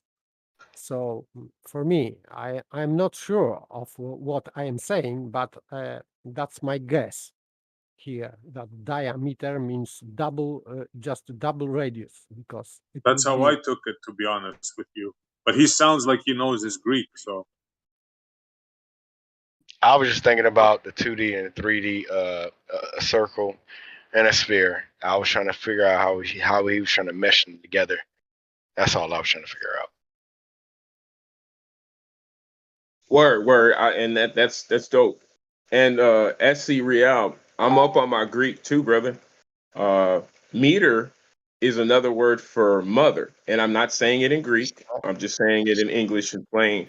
And this is for my brother. I'm sorry, you are confusing. It's matter. It is in Greek and also in Latin, but not meter. No. Meter is a measurement tool. So, like brother was saying earlier, through the meter. So it's a measuring tool. So see, this is sacred geometry. This is how the circle expresses further. This is the sacred geometry of it all. Literally, this is how everything is written that you enjoy. It's done this way. You have double meanings of the word: normal meaning and hidden or occult meaning of the word. So yeah, but I don't want to limit it to that, because if you went to a Webster's dictionary, I have a 1965. I'm not showing off. It was my mom's. She bought it for 50 cents at a thrift store. but it's 2,129 pages. If I go to that word meter, I'm going to have columns and columns of definitions, which is 1, 2, 3, 4, 5. So yes, there is an occult and hidden. Absolutely. And there's a common definition that we have an understanding of. Absolutely. I'm still wondering why we're still talking about a meter. We're talking about 2D, 3D.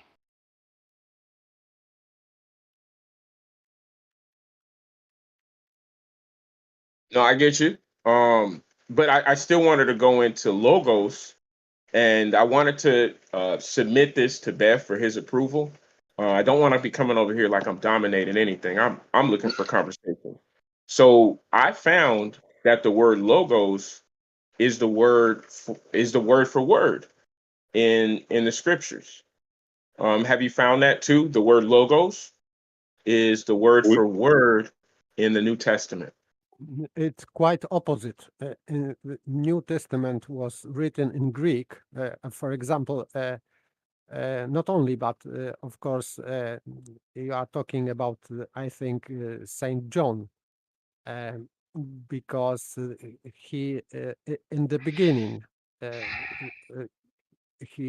there was a logos, so he is using logos in Greek, and it was translated into English. But logos has also wider meaning, thought,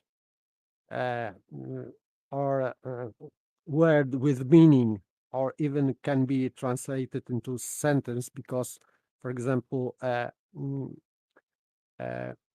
in Latin it would be verse, like verse in poetry. So this would be a kind of logos also. So not only word as word with just sounding word, whatever it is. It is not quite a good description of logos, because it has to be meaningful. Reasoning. It is what makes man.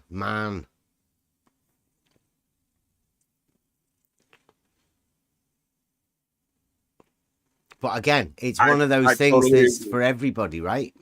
What you make of it. That's why religions are made. Absolutely. Religions are created from sacred geometry. No. Absolutely. No, not. No, Don't do that, please. Hey, check it out real quick though. How No, can no, you no. You can hear you people in a laughing in the background, dude. You Huh? are jumping. You are jumping to conclusion too fast. I just want to go back to this. I just want to go back to the simple stuff. I mean, you know, like I said, I'm trying to see how he makes 2D, 3D. Simple. How you make that leap? Nothing. Shalom, Red Man. We've clashed swords and shield before, and there's no swords and shields and anything like that. I don't care nothing about that. I'm trying to figure out how you made 2D. What's the difference between 2D and 3D? Go.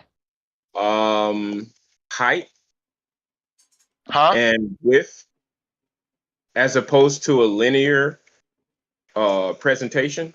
Because if it's 2D, that's like you have a piece of paper, you got a pencil, you draw a circle, put a point in the middle of that circle.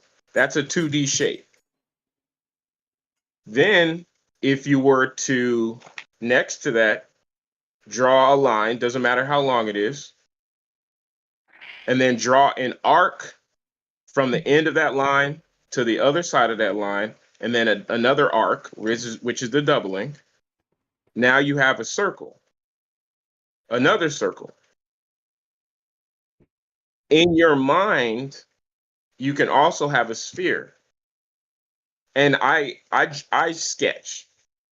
I wouldn't say I draw, I sketch. So as I was contemplating these things, I would draw a circle, and then I would put a cross through it, and then I would add kind of curvature, just lines, just sketching. And I said, wow, this circle can become a sphere. by just changing certain attributes of it and just imagining. This is the Yes. last thing I'm going to say, then I'm going to stop. It's just like if you've ever drawn a box. Like you say, okay, I'm drawing a box on a piece of paper, a box, and it's a 3-dimensional box. So you're going to give it some dimension, drawing the box. Okay, the box is done. If you've ever seen that morph effect, which is definitely an optical illusion, where the front of the box looks like the back of the box.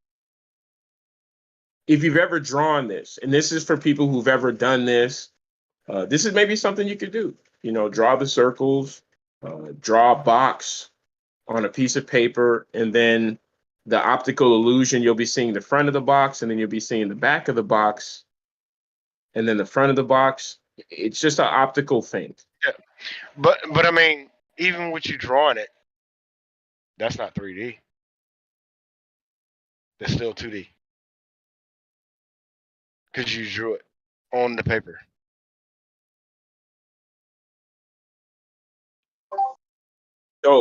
So based on that, like, video games are all 2D. Yes. Not arguing with you. Yeah. So video games are still 2D. I'm chewing on it right now, bro, because I haven't thought this expansive about this particular thing. So I'm interested in this. Yeah. I can draw a picture of a circle, and I can shade it in, give it what we see of a basketball. We just said basketball. I can shade it in. It might look 3D, but that's still 2D. What you're holding in your hand, a basketball, 3D. Simple. Or No, the moon, right? I mean, Huh? or the moon. there you Right? go. No. There you go. Yep. This is it. Yeah. Let's bring it to reality. Is it a disc? Okay. Or is it a sphere? You know, like I can't touch it. Don't Me know. neither. Me neither, bro. But they told us, and we I don't care what imagined they it. told me. Understood. But this is say there's the imagination that thing is a sphere. That's sacred geometry. That's all they have on us. That's it. Our imagination. Okay. I think But that we call it imaginometry, not sacred geometry, but imaginometry. So fantasy word. No. Sacred geometry is a real thing.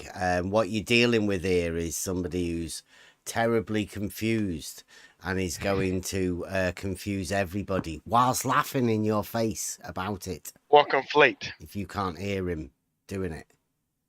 I'm also terribly confused, but I have to say that I'm interested in this sacred geometry stuff, or whatever you want to call it.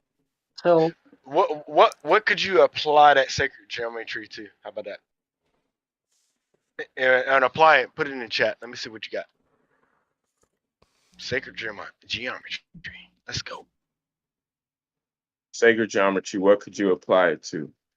Because I literally put it in my subconscious. Okay, I'm gonna come up with something. No, just put it in the chat, please. Yeah, like imagine if you had some. No. Run it. Let him do it. I am gonna let him do it. I'm just gonna I'm trying to put a request as well while he's doing it. Like, imagine that you've got a seminar, right? And you wanna sell me the seminar. You want me to participate in your seminar because you know stuff about sacred geometry and I don't, but I want to learn stuff about sacred geometry.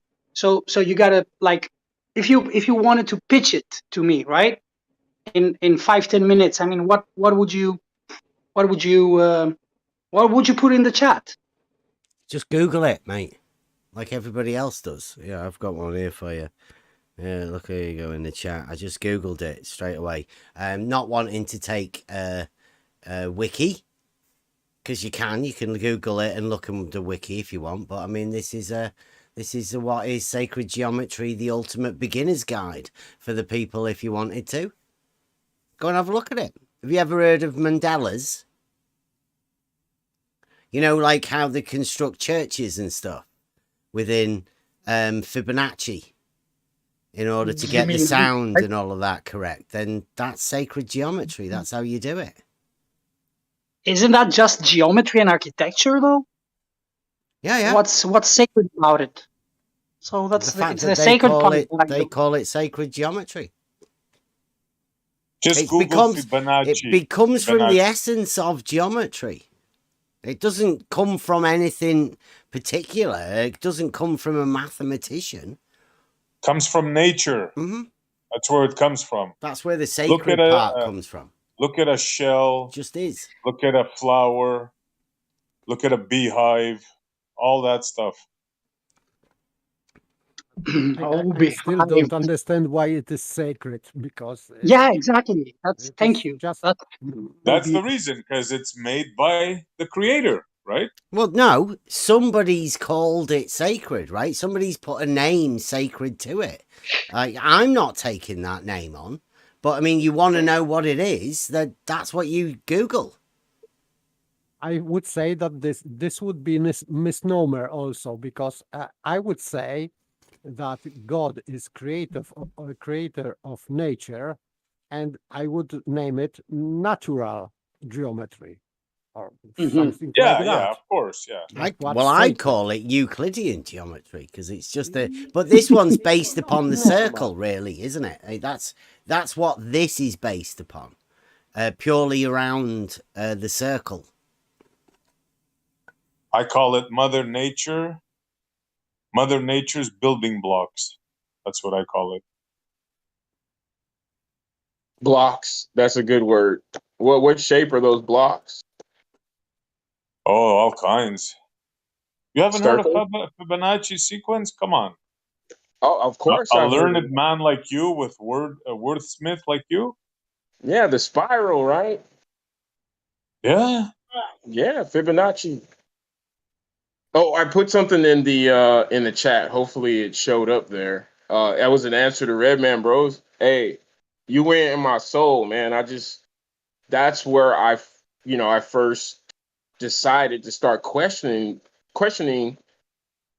what is this thing with sacred geometry? Because and just to let y'all know, if you haven't looked at the post I put up there, I said there's a book I read called The 32 Paths of Solomon, written by Timothy Hogan. And as I understand, he was a 33rd degree Freemason. Now, here's the thing. He took the Tree of Life diagram in his book and reorganized the planets. Now, to people that have the ear to hear... Where are we going from this? How did we get? I don't know. Like, I'll finish in 1 second. Yeah, like where did we get? I mean, because I thought we were out really somewhere. We're talking about sacred geometry and the understanding of the word, where that came from. Me too. Yeah. I don't know where we carried away. Yeah. Almost done, bro. I was almost done. You're almost done what? Completely going off on a tangent somewhere nobody else was going with you. I'm trying to give you the ideal in sacred geometry contemporarily to Freemasons. What? And that makes it... Oh, come on. Hey, the moon landing, who was on there, right? The 3 astronauts. Whoa. Well, okay. Yeah. Maybe it's too much. But no, it's just you're all over the place. Not necessarily, bro. We're dealing with Freemasonry. We're not in your mind, right? Where you're flipping from one thing to another. It gets a little bit hard to follow. No disrespect, Bev. Have you ever heard of the man Timothy Hogan? No, but that's irrelevant, isn't it? Because we're talking. Are we talking about sacred geometry? Because I thought that was a good conversation. Have you moved on? No, I was telling you about what I put in the chat from what Brother Redman had. He said, well, how can you make sacred geometry applicable? And I said, well, look, this is what the Freemasons are studying. And I'm not sketchy or scared about the reality of the world we live in. Obviously, y'all, excuse me, I don't say like saying y'all. Obviously, you gentlemen aren't either. So that's why I just felt comfortable to present the information as I came across it. No. What I asked you was, I said, how do you apply the sacred geometry? That's what I said. You, not them. You. I apply the sacred geometry through my knowledge of the Kabbalah tree of life. The Kabbalah tree of life contains words, specifically 11. Through those 11 words, I'm able to extract knowledge to my consciousness. And from that point, from my consciousness, now I know actually what I'm doing. Here's an example. Oh no. I'm good. Y'all have a good night. Mm-hmm. I'm going back on mute. This is I'm about to go on mute as well and leave it to you guys. Don't deafen, because nobody's ever seen the tree of life.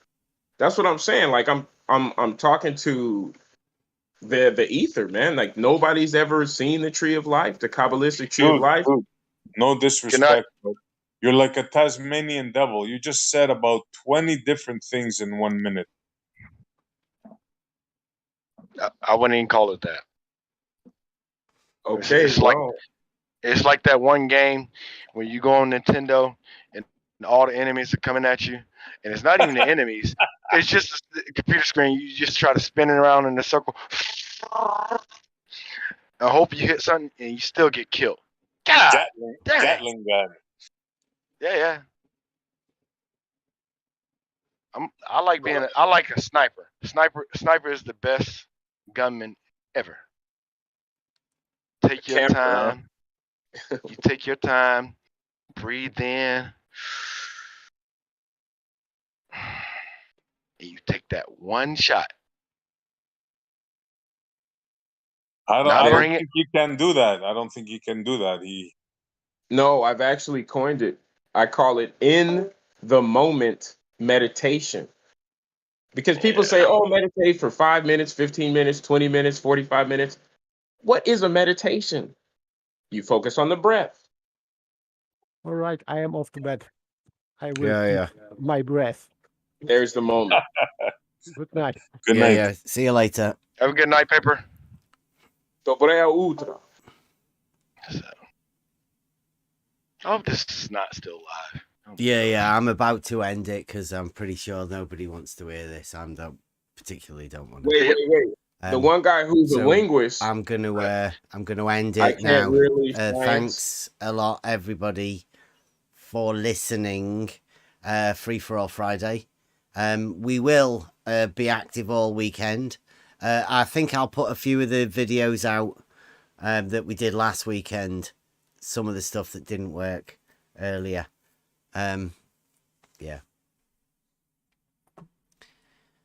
Yeah, Negative. Come on in and you have a chat with him. You'll have fun, I'm pretty sure. It's crazy town. I wear that as a badge of honor because I know where it's coming from, and that's awesome. You know, you think it's crazy, but it's called encyclopedias and dictionaries and lexicons and concordances. There's another word, concord. I'll see you later. Yes, this is basic geometry. Your flat Earth geometry. Flat Earth geometry. This is basic geometry. It is. I called you a flat earther. My name's Ramsey. Insisting that your flat Earth geometry will work. I'm familiar with the bubble, Morty. I also dabble in precision, and if you think you can even approach it with your sad, naked caveman eyeball in a bubble of air, you're the reason this species is a failure, and it makes me angry. Did he say a five-sided square, question mark?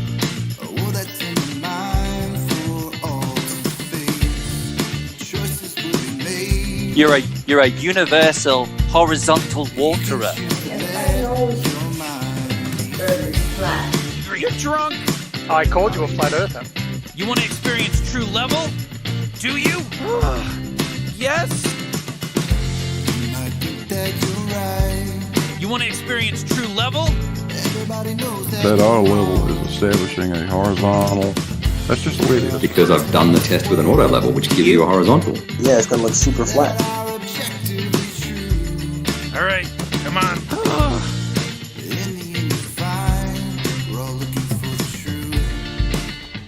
Wow, it's so. Three coplanar points. Oh Christ! Yeah, true level, bitch. I called you a flat earther. If you're into math, there's a certain shape where you could make a 5-sided square. Are you suggesting that horizontal can't curve? Oh, everything's crooked. Reality is poison. I want to go back. I hate this. What's his deal? Shush. Morty. Go to school, Summer. I'll go in Morty's memory and do a little. Ranty, come on. That's a globe. And he eventually just gave up and said, yeah, I agree, it's a globe. Geodesic is a continuous string of infinitely small, straight lines. Yeah, true level, bitch. It's really flat and level now. Ranty, come on. That's a globe. Yeah, true level, bitch. Ranty, come on. That's a globe. Lance to the cosmic slaughter! Well, you seem to be in charge of what I get to remember. Why? Good question. Ranty, come on. That's a globe. I'll go in Morty's memory and do a little.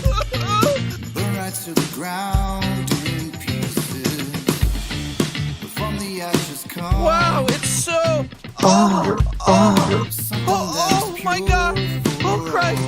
Yeah, true level, bitch. If you're into math, there's a certain shape where you could make a 5-sided square. Ranty, come on. That's a globe. Yeah, true level, bitch. Wow, it's so. Oh my God! Oh Christ! Yeah, true level, bitch. I called you a flat earther. True level, bitch. I called you a flat earther. True level, bitch.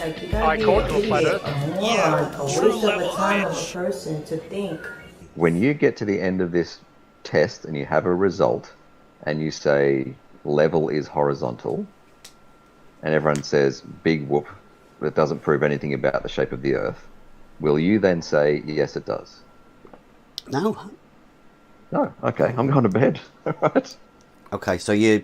I'm going to bed. That level is horizontal is good for you then, right? I agree. I agree. Level's horizontal. All Sweet. Right, true level, bitch. Perfect. Wow. Nice, mate. I came in Nice. just for that.